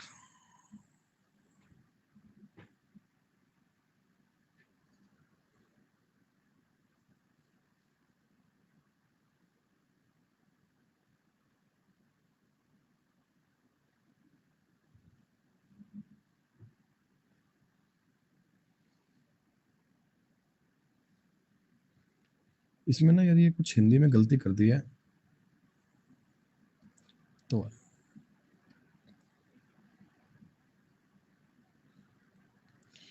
ये मोस्ट इंपॉर्टेंट मोस्ट शानदार प्रश्न है। सही मामले में आपको ज्योमेट्री आती है कि नहीं आती, वो बेटा इन सवालों पे चेक नहीं होती है, वो इन सवालों पे चेक होती है।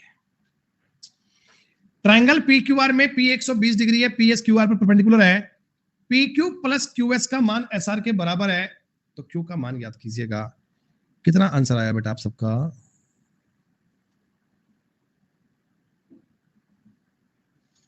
दोस्तों ये है एंगल P, ये है Q और ये है R। एंगल P का मान 120 डिग्री है, पूरा पूरा P है ना वो 120 डिग्री है, पूरा पूरा P है वो 120 डिग्री है। ओके, PS लंबवत है, परपेंडिकुलर है QR पे। बच्चों ये PS है ना, ये परपेंडिकुलर है। एक बात बोली तुमको एग्जामिनर ने कि PQ प्लस QS जोड़कर ये SR के बराबर आता है, ये बात अपनी बुद्धि में अपनी समझ में एक बात डालना दोस्तों, अपनी समझ में एक बात डालना कि अगर कभी दो लाइनों का जोड़ तीसरी लाइन के इक्वल दे दिया जाए, अगर कभी दो भुजाओं का योग तीसरी भुजा के इक्वल दे दिया जाए, तो ये जरूरी है, ये आवश्यक है कि एग्जामिनर आपसे उस सवाल के टुकड़े करवाना चाहता है, उस सवाल को टुकड़ों में तोड़ना चाहता है। कल मैंने आपको एक बात बताई थी, ये बात तुम्हें याद है? कल मैंने आपको बताई थी कि एक होता है एंगल बाइसेक्टर, एक होता है परपेंडिकुलर, वो एंगल बनाते हैं ना। लेकिन दोस्तों मैंने आपको यह भी कहा था कि अगर कोई ट्रायंगल आइसोसेलेस ट्रायंगल होगा, समद्विबाहु त्रिभुज होगा ना, तो इसमें इनका एंगल बाइसेक्टर भी वही होगा और एल्टीट्यूड भी वही होगा, क्या वो होता है ना, और मीडियन भी वही होगा, एल्टीट्यूड भी, मीडियन भी, एंगल बाइसेक्टर भी सेम होगा। ये जानकारी आपको पता होती तो इस सवाल में आप अपनी थोड़ी क्रिएटिविटी को लगा पाते। कितने नंबर सवाल पे था मैं तो भूल गया, 21 पे। सुनो बेटा, पीक्यू की लाइन है ना, पीक्यू की लंबाई है, इसको मैं एक पल के लिए ए मान लेता हूं। मुझे पता नहीं कितना है, बार बार मुझे पीक्यू लिखना पड़ेगा, लिखने का मेरा मन वैसे भी नहीं करता है, तो मैंने इसको ए मान लिया। और इस भुजा का नाम मैंने बी मान लिया। ये जो क्यूएस है ना, क्यूएस है, इसका नाम दोस्तों मैंने क्या मान लिया, इतना सा। तो आप मुझे बताओ, ये पूरी पूरी जो लाइन है एसआर, क्या इसका मेजरमेंट ए प्लस बी के इक्वल आएगा? क्या इस पूरी लाइन का मेजरमेंट ए प्लस बी के इक्वल आएगा? हमें कुछ सवाल में जानकारी दी नहीं सवाल बनाने के लिए, तो जानकारी बनाओ। कैसे बनाएं? तो मैं इस पर ना एक बीच में पॉइंट टी मार्क कर लेता हूं अपनी मर्जी से। मैं अपनी मर्जी पर एक टी मार्क कर लेता हूं, कुछ मान लें, बिल्कुल बढ़िया मान लें बेटा। इस पॉइंट को एक बार मिला दो। ये जो पॉइंट माना है ना, इसको मैंने विशेष लंबाई का बी माना है, लंबाई का। और क्या बाकी बची लंबाई ए हो गई क्या? बी क्यों माना? अपनी सुविधा के लिए माना दोस्त। पूरी लाइन ए प्लस बी थी, मैंने इस ए प्लस बी के दो टुकड़े कर लिए, आधा बी आधा ए मान लिया। अब तुम्हें समझ में आया? अच्छा एक बात मुझे बताओ, एक बात मुझे बताओ, ये जब मैंने ट्रायंगल पी क्यू टी की बात कर रहा हूं, पी क्यू टी, अगर मैं पी क्यू टी की बात कर रहा हूं, तो बच्चे जैसे ही मैंने परपेंडिकुलर बनाया, लंब बनाया, सामने वाली भुजा के इसने दो इक्वल पार्ट कर दिए। क्या क्या सामने वाली भुजा के दो बराबर बराबर पार्ट कर दिए? क्या अगर ये बराबर बराबर पार्ट कर रहा है तो यकीनन ये आइसोसेलेस ट्रायंगल बन गया। इसका मतलब दोस्तों ये वाला एंगल थीटा था, तो ये वाला एंगल भी थीटा होगा, ये वाली साइड भी ए आएगी।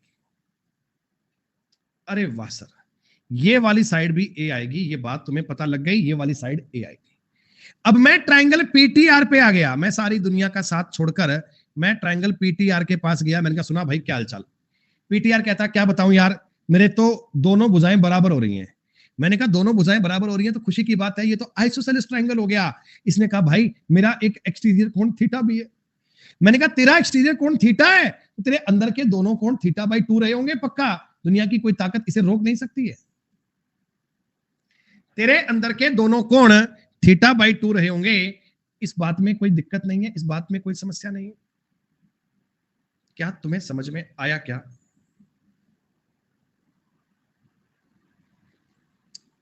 आपने कहा हाँ सर।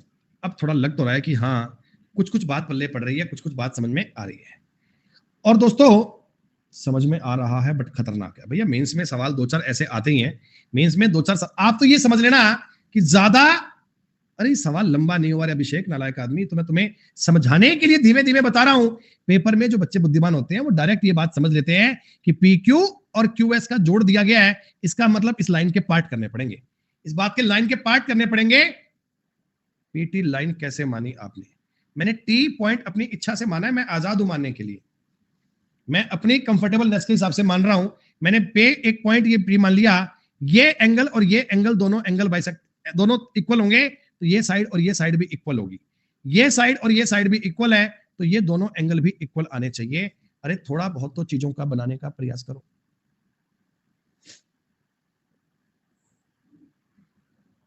हो गई बात।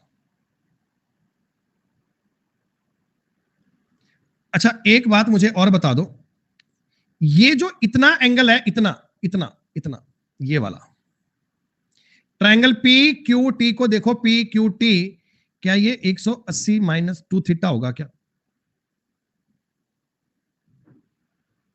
तो आपने कहा सर बात समझ में आ गई, 180 minus 2 theta plus theta by 2, ये सारी चीजें 120 डिग्री के बराबर है। 3 थीटा बाई 2, 2 में से आधा गया, 1.5 आएगा, उस साइड जाएगा, इधर 60 आ जाएगा, थीटा का मान कितना आ जाएगा? 40 डिग्री। कौन क्यों पूछा है? ये मैंने थीटा ही एज्यूम किया था, 40 डिग्री उत्तर बन गया, 40 degree is the correct answer, that's all. Clear है? अगर आप डायरेक्ट चाहें, देखो ऐसा भी कर सकते हैं, ट्रायंगल पी क्यू आर के तीनों कोणों का योग 180 होगा, ऊपर वाला कोण 120 है, ऊपर वाला कोण 120 है, तो नीचे वाले कोणों का सम 60 आएगा। आप ऐसे भी कह सकते हैं P Q P T equal, कैसे इक्वल होती हैं सिद्धार्थ, कल की क्लास को देखना, इक्वल होती हैं ये। अरे थोड़ा थोड़ा सवाल तुम्हें समझ में आया क्या?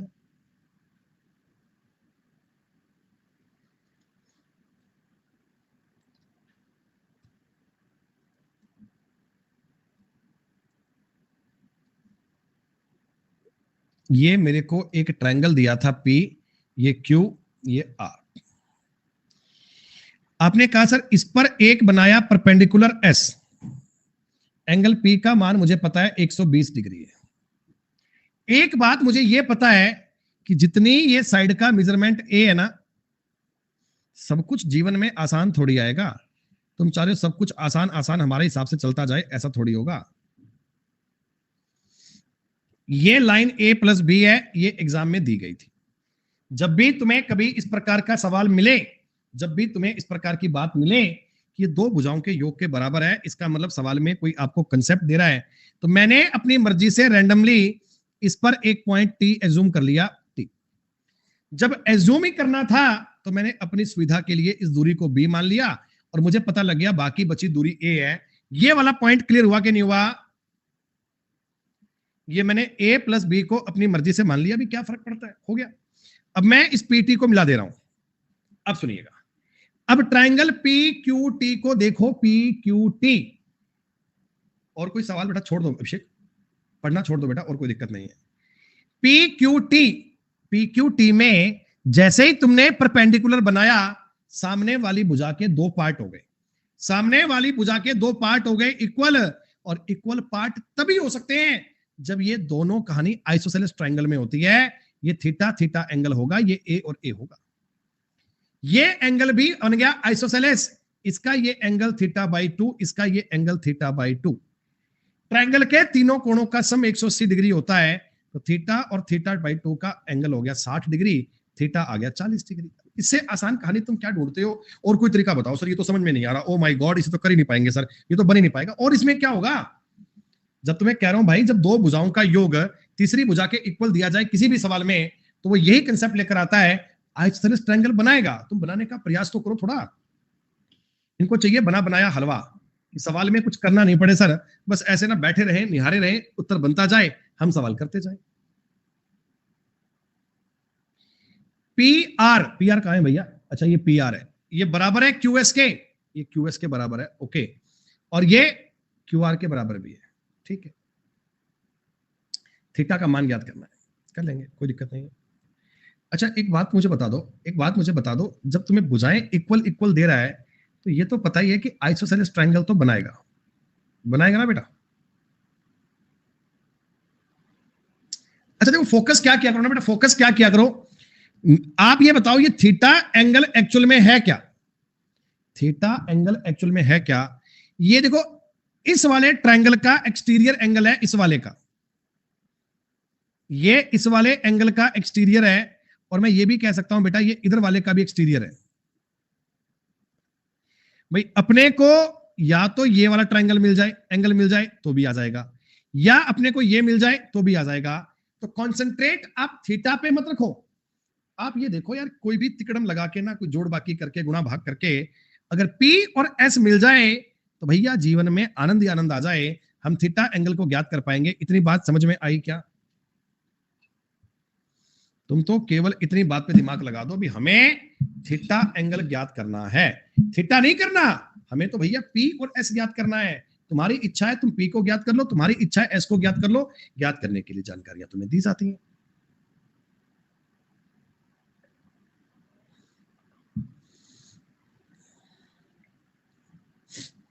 बताऊं कहानी तुम्हें, फिर बताऊं कहानी?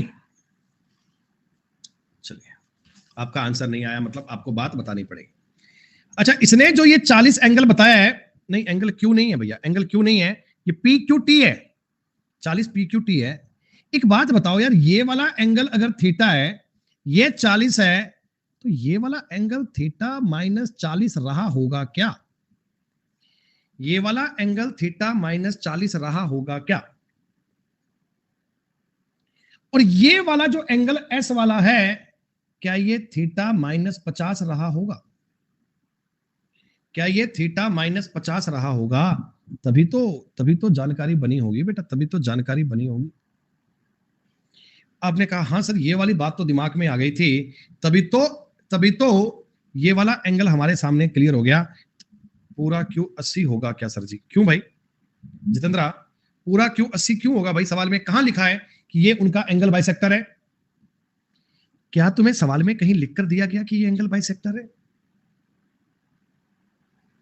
भैया अगर तुम्हें एग्जामिनर ये बात लिखकर दे तो मानना, अदरवाइज मत मानना, नहीं तो मानने की कोई मतलब की बात नहीं है। दोस्तों एक बात बताओ, तुम मुझे छोटी सी बात बताना यार, मेरे को ना एक एंगल आइसोलेसिस ट्रायंगल की बात दिख रही है। आइसोलेसिस तो मैंने अब तक यूज ही नहीं किया, अब करूंगा। ये जो मेरे सामने एक ट्रायंगल मैंने हाईलाइट किया है, क्या बच्चों इस ट्रायंगल का नाम QRS है क्या? QRS, QRS को देखो ना ऐसे टेढ़ा करके, तो इसमें QR और QS बराबर है। ओ माय गॉड, इसका मतलब साहब ये नीचे वाला ट्रायंगल थीटा -100 डिग्री बनना चाहिए। भाई ये एंगल और ये एंगल बराबर आएगा, ये दोनों एंगल बराबर आएंगे। अगर ये दोनों बराबर आएंगे तो थीटा -50 और ये भी थीटा -50 जोड़ूंगा तो थीटा -50 बन जाएगा। बताओ आया समझ में क्या?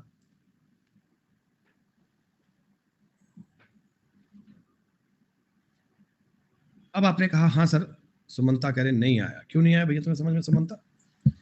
अबे नालायक भाई, ओ नालायक भाई, ओ नालायक भाई, थोड़ा तो समझ ले यार। अगर तुम इस एंगल को ज्ञात करना चाहते हो, इस वाले एंगल को, मैं कहता हूं थीटा -50 चाहिए। एक तो 50 तो है ही, और ये वाला एंगल कितना होगा? अल्फा, तो अल्फा का मतलब आएगा थीटा -100। अरे भाई मेरी बात को समझ, ये QRS आइसोसेलेस ट्रायंगल है, आइसोसेलेस ट्रायंगल, ये और ये इक्वल आएगा, ये थीटा -100 आएगा, तभी तो इनका जोड़ थीटा -50 आएगा। यार इतनी छोटी सी बात भी नहीं समझ सकते, इतनी छोटी सी बात भी दिमाग में नहीं आती है। अच्छा इसका मतलब अगर मैं ट्रायंगल PQR की बात करूं, ट्रायंगल PQR की बात करूं, तो ये वाला एंगल कितना आएगा? ये वाला, आप कहना सर तीनों कोणों का सम होता है 180 डिग्री, है ना? ये जोड़ूंगा थीटा थीटा, ओके, और ये 40, 140 कट गया बेटा। ये वाला एंगल आपके लिए आना चाहिए, कितना आएगा? इसको इसको जोड़ूंगा, 40 कट गया, थीटा थीटा थीटा, ये हो गया 2 थीटा, 2 थीटा -100, 380, थीटा -80 आना चाहिए क्या? थीटा -80 डिग्री आना चाहिए। ट्रायंगल के तीनों कोणों का सम 180 डिग्री होता है, ट्रायंगल के तीनों कोणों का सम 180 डिग्री होता है। ये तीसरा एंगल आपने थीटा माइनस कर दिया जी, 80 डिग्री। खत्म हो गया सवाल बेटा, कहानी फिनिश, बात गेम ओवर। अब आप कोई भी नियम लगा दीजिए, ट्रायंगल के तीनों कोणों का सम 180 डिग्री है, याद कर दीजिए। Theta plus theta -80 plus theta -100, ये चीज 180 डिग्री के बराबर आएगी। 3 थीटा की वैल्यू आ गई 360 डिग्री, थीटा की वैल्यू आ गई 120 डिग्री। बेटा ये मेंस लेवल के सवाल चल रहे हैं आइसोसेलेस पे। हमने पहले 20 क्वेश्चन इजी इजी भी किए थे, हमने पहले 20 सवाल आसान आसान वाले भी किए थे, और ये अब थोड़े इससे अच्छे लेवल के सवाल हैं, थोड़े इससे बेहतरीन लेवल की चीजें हैं। इनको आपको 2-3 बार रिपीट करके देखना, चिंता की बात नहीं है। एक एक पॉइंट बना पाओगे, एक एक पॉइंट कर पाओगे। थीटा -80 कैसे आया आपको समझ में आना जरूरी है।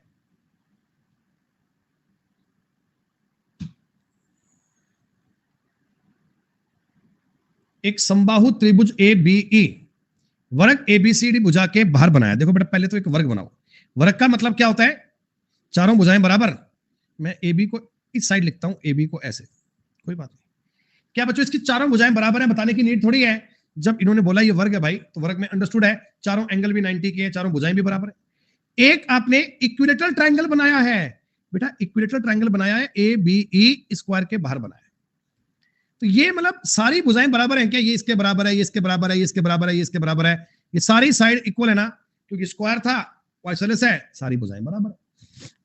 ठीक है ना, ये साइन मत लगाओ, चाहे ये पता ही है तुम्हें कि स्क्वायर क्या होता है और भुजाएं क्या होती है। ठीक है, रेखा DE, एक तो DE को मिलाओ, DE को मिला दिया, ये वाला। विकर्ण AC, विकर्ण मिलाओ भैया AC, ओ माय गॉड। एक दूसरे को बिंदु O पर इंटरसेक्ट करते हैं, बिंदु O पर काटते हैं, बिंदु O पर काटते हैं। COD का माप बताना है, ये वाला माप तुम्हें बताना है, ये वाला। देखो बेटा, मेरी बात पे ध्यान देना, मेरी बात को समझना। ये वाला एंगल 90 डिग्री है क्या? आप कहोगे हाँ सर। और अगर ये एंगल 90 डिग्री है और आइसोसेलेस ट्रायंगल में ये वाला एंगल 60 डिग्री है, क्योंकि ये आइसोसेलेस है, ये वाला एंगल भी 90 है। मतलब दोस्तों आप ये बताओ, ये वाला पूरा एंगल 150 आ गया क्या? ये वाला पूरा एंगल 150 आ गया। अच्छा, ये साइड और ये साइड भी तो आपस में बराबर ही है। ADE, ADE भी क्या है? AD भी एक आइसोसेलेस है दोस्तों। तो ये दोनों एंगल क्या 15-15 डिग्री के आने चाहिए क्या? ये दोनों एंगल 15-15 डिग्री के आने चाहिए क्या? एक वर्ग में पूरा एंगल 90 डिग्री का होता है, ये ऊपर का एंगल 75 बच गया क्या? वर्ग का पूरा एंगल 90 होता है भैया, ऊपर का एंगल बच गया 75। डायगोनल हमेशा 45 डिग्री पे कटता है, डायगोनल हमेशा 45 डिग्री पे कटता है दोस्तों। वर्ग का विकर्ण जाता है 45 डिग्री से जाता है। ट्रायंगल COD 120 और ये हो गया 60, उत्तर आ गया P। आइसोसेलेस ट्रायंगल कितना काम आ रहा है, ओ माय गॉड। आइसोसेलेस तो हमने देखा ही नहीं सर, इतना काम आता है कभी? इतना काम आता है दोस्ती। आज की क्लास में आइसोसेलेस को निचोड़ दिया गया। ये सारे सवाल तुम्हें कई बार करने हैं, कई बार। देखो इसमें ना तुम कितने सारे एंगल ज्ञात कर सकते हो पता है? तुम्हें पता है ये ऊपर वाला एंगल 45 आएगा, तुम्हें पता है ये वाला एंगल 60 आएगा, 60 और 45 105, ये वाला एंगल 75 आएगा, मतलब ये वाला एंगल भी 75 आएगा। ऐसे बैठे बैठे तुम कितने भी एंगल ज्ञात कर सकते हो, कितनी भी चीजें बना सकते हो। ये ट्रायंगल पे जानकारी आपको होनी चाहिए।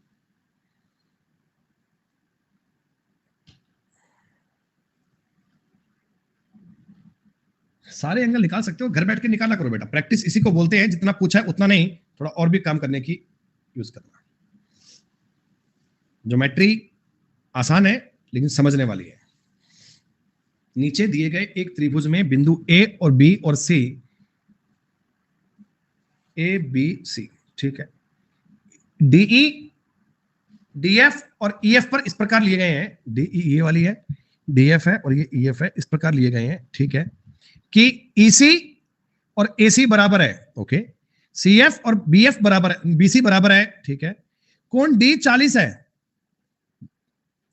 कोण D 40 है। हाँ, ये अनअकैडमी की कैप आती है ऐसे, ये इस पे लोगो भी है साइड में अनअकैडमी का। ये रहा, कहाँ गया? ये रहा, लेट्स क्रैक इट। बहुत कुछ सामान आता है, तो चाय के कप आते हैं अनअकैडमी के हमारे लिए, कभी पानी की बॉटल्स आती हैं, बहुत कुछ सामान, मतलब सबसे बड़ी बात है पैसा है।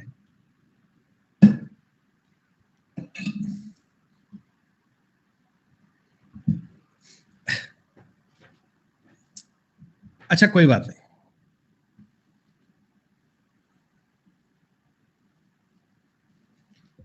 अंग्रेजी वाली मैडम को भैया अंग्रेजी आती है, स्टूडेंट को टी शर्ट क्यों नहीं मिलता? मिलता है ना बबली बेटा, स्टोर पे मिलता है, स्टोर पे जाओ, अनअकैडमी सेंटर खुले हुए, वहां टी शर्ट मिलती है, you can purchase the T shirt. Angle ACB चाहिए, एंगल ACB, ये वाला एंगल चाहिए रे। कैसे ज्ञात करें, कैसे ज्ञात करें दोस्तों, कैसे ज्ञात करें? बड़ी दिक्कत चल रही है जीवन में, है ना? सुनो, आइसोसेलेस ट्रायंगल को पकड़ के चलो, आइसोसेलेस ट्रायंगल को पकड़ के चलो। ये एंगल थीटा मान लो, तो ये एंगल भी थीटा होगा, इस बात में कोई दो राय नहीं है सर, क्योंकि ये थीटा आ गया। ये इधर वाला एंगल जो बनेगा, ये वाला एंगल 180 माइनस 2 थीटा बनेगा। दुनिया की कोई ताकत रोक नहीं सकती 180 माइनस 2 थीटा बनने से, इसे कोई रोक नहीं सकता। अच्छा एक बार मुझे बताना, ये एंगल थीटा है, ये 40 है, तो ये जो एंगल बनेगा 140 माइनस थीटा बनेगा क्या? ये वाला F।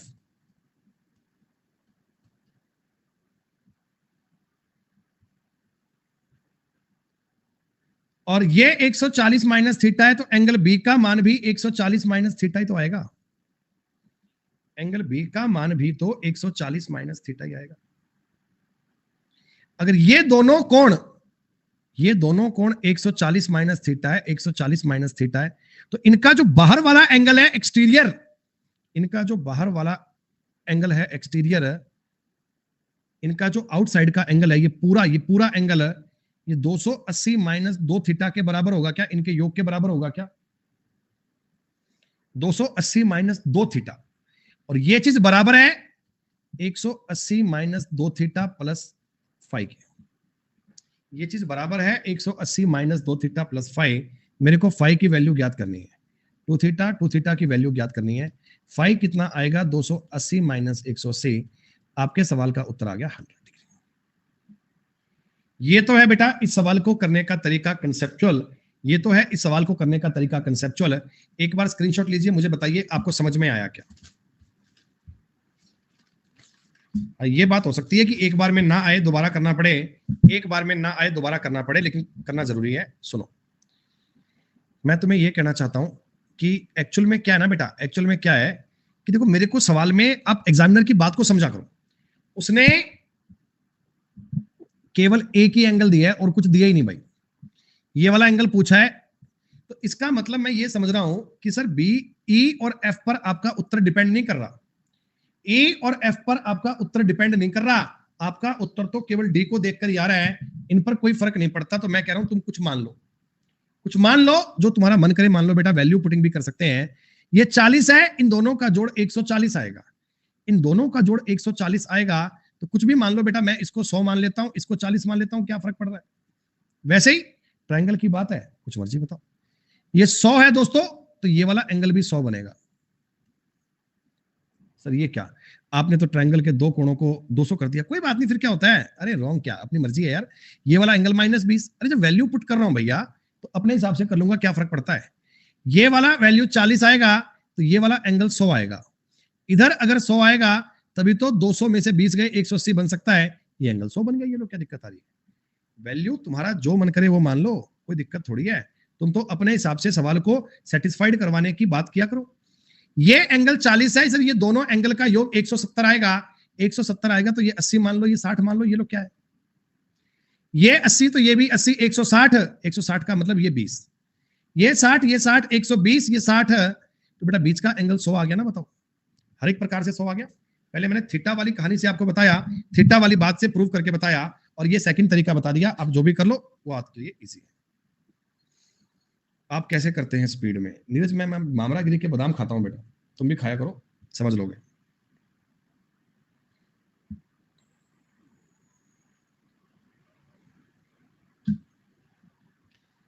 क्या लगभग लगभग सेम प्रकार की बात इस सवाल में दी गई है क्या?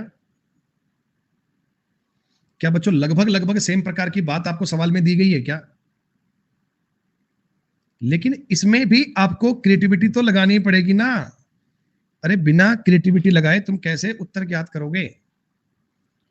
आप मुझे एक छोटी सी बात बता दो, इस सवाल को करने के कई तरीके हैं क्या? एक तो तुम इसे कुछ मान लो, 40 ही मान लो, जैसा हमने पीछे वाले सवाल में किया था। ये लगभग लगभग सेम जानकारी तो है, शेप देखो लगभग सेम ही तो है, लगभग लगभग सेम बात ही तो है। तो ये वाला एंगल कितना आया था, ये वाला एंगल कितना आया था, ये उसमें आपको थीटा के पदों में ज्ञात करना है। थीटा के पदों में ज्ञात करना है बेटा आपको ना, इसमें डेटा नहीं चाहिए, माफ कीजिएगा, डेटा नहीं चाहिए आपको, थीटा के पदों में ज्ञात करना है। ये दोनों लाइन नहीं, फर्क है बेटा सवाल में। इसमें एक्चुअली ये दोनों लाइन बराबर थी और ये लाइन बराबर थी, इसमें ऊपर की लाइनें बराबर है, ऊपर की लाइन। तुम्हारा जो मन करे मान लो यार। एक बात बताओ, इसको मैं एक बार 50 मान लेता हूं, ऐसे शौक है। ये वाला एंगल मैं 70 मान लेता हूं, तो ये वाला एंगल भी 70 आएगा क्या? ये 70, ये 50, 120, तो ये एंगल 60 हो गया, तो ये एंगल भी 60 आएगा। 70, 60, 130, ऊपर का एंगल 50 आएगा, यानी ये वाला एंगल थीटा के बराबर ही आएगा दोस्त। थीटा जो भी होगा वो थीटा के बराबर ही आएगा, कुछ अलग से करने की नीड नहीं है। थीटा के पदों में चेक करना है, हम लोग चेक कर लेंगे। सर अगर इस सवाल को ऐसे नहीं करेंगे तो नहीं करेंगे तो भैया तरीके पे चलते हैं, मेरी बात को समझ लेना। आप ये कह रहे हो मुझे कि ये 50 है, 50 नहीं थीटा है। ये दोनों एंगल है ए और सी। बेटा ए और सी कितने कितने मेरे को पता नहीं है, ए और सी कितने कितने एंगल है मेरे को पता नहीं है, तो क्यों ना मैं इनको इक्वल इक्वल मान लूं। भाई ये एंगल थीटा है, तो एंगल ए और सी का योग आएगा ना, वो 180 माइनस थीटा बनेगा। तो मैं क्या करता हूं, अपनी मर्जी से इनको इक्वल इक्वल मान लेता हूं। ये आ गया 90 माइनस थीटा बाई 2, ये आ गया 90 माइनस थीटा बाई 2। अब आप एक बात बताओ, चूंकि ये ट्रायंगल चल रहे हैं आइसोसेलेस, ये वाला ट्रायंगल भी 90 माइनस थीटा बाई 2 होगा, और ये वाला ट्राइंगल भी 90 माइनस थीटा बाई 2 होगा। आपको ये अल्फा ज्ञात करना है, तो आप कहना 90 minus theta by 2 plus 90 minus theta by 2 plus alpha की वैल्यू 180 के इक्वल आएगी। 90 90 180 से कट गया, तो अल्फा की वैल्यू आ गई थीटा के बराबर। ये थीटा के पदों में मान आ गया। आप वैसे वैल्यू से भी चेक कर सकते हैं, क्योंकि बेटा अगर ये हर सवाल पे एप्लीकेबल हो रहा है, जब थीटा चेक करना है तो डायरेक्ट आप वैल्यू से भी ज्ञात कर सकते हैं। ये तरीका भी आसान है, इसी बात है। इस शीट में केवल 30 सवाल है। ये ऐसा सवाल हमने थोड़ी देर पहले किया था ना, वैसा ही है बेटा। ये मैं तुम्हें कहना चाहता हूं, इसमें तुम दिमाग लगाया करो दोस्तों। ये एंगल 62 है ना, इनको कुछ मान लो यार, कुछ मान लो, इनको कुछ मान लो, इनको मान के चेक कर लेना, तुरंत आपका सवाल का उत्तर बन जाएगा। जो कहानी मैंने आपको बताई है उसी पर बेस क्वेश्चन है। ये सवाल तुम्हें सेल्फ करना है, और 62 आंसर नहीं आएगा। अरे भाई, ओ भाई दीपू, इसमें ये वाली भुजाएं बराबर हैं, इसमें अलग भुजाएं बराबर थी, इसमें अलग भुजाएं बराबर थी। कंसेप्ट सेम है, भुजाएं अलग अलग है, चेक करना होगा। आपके लिए होमवर्क के लिए 5 सवाल दे रहा हूं, 26 नंबर, 27 नंबर, 22, 29, 31, 32 सवाल है क्या? ये 7 सवाल है, ट्राई कर लीजिएगा। हो जाए तो बढ़िया बात है, नहीं तो कल करेंगे दोस्तों। अगली बात है कल की क्लास होने की संभावना 100 में से 90% तो है। अगर 10% क्लास कल की नहीं हो पाई बेटा, तो मैं आपको इन्फॉर्म कर दूंगा, और उस क्लास को फ्राइडे को या सैटरडे को शिफ्ट करवा दूंगा। इन्फॉर्म आपको कर दिया जाएगा, चिंता मत करना। 90% चांस तो है कि क्लास होगी। ठीक है दोस्तों, चलिए, उम्मीद करता हूं बातें आपके लिए हेल्पफुल रही होंगी। सेशन को आपने एंजॉय किया होगा दोस्तों, अच्छे प्रकार से आप ज्योमेट्री को समझ पा रहे होंगे। पीडीएफ आपको 5-7 मिनट में मिल जाएगी, डाउनलोड कर लीजिएगा, सवाल ट्राई कर लीजिएगा। धन्यवाद, जय हिंद, जय भारत।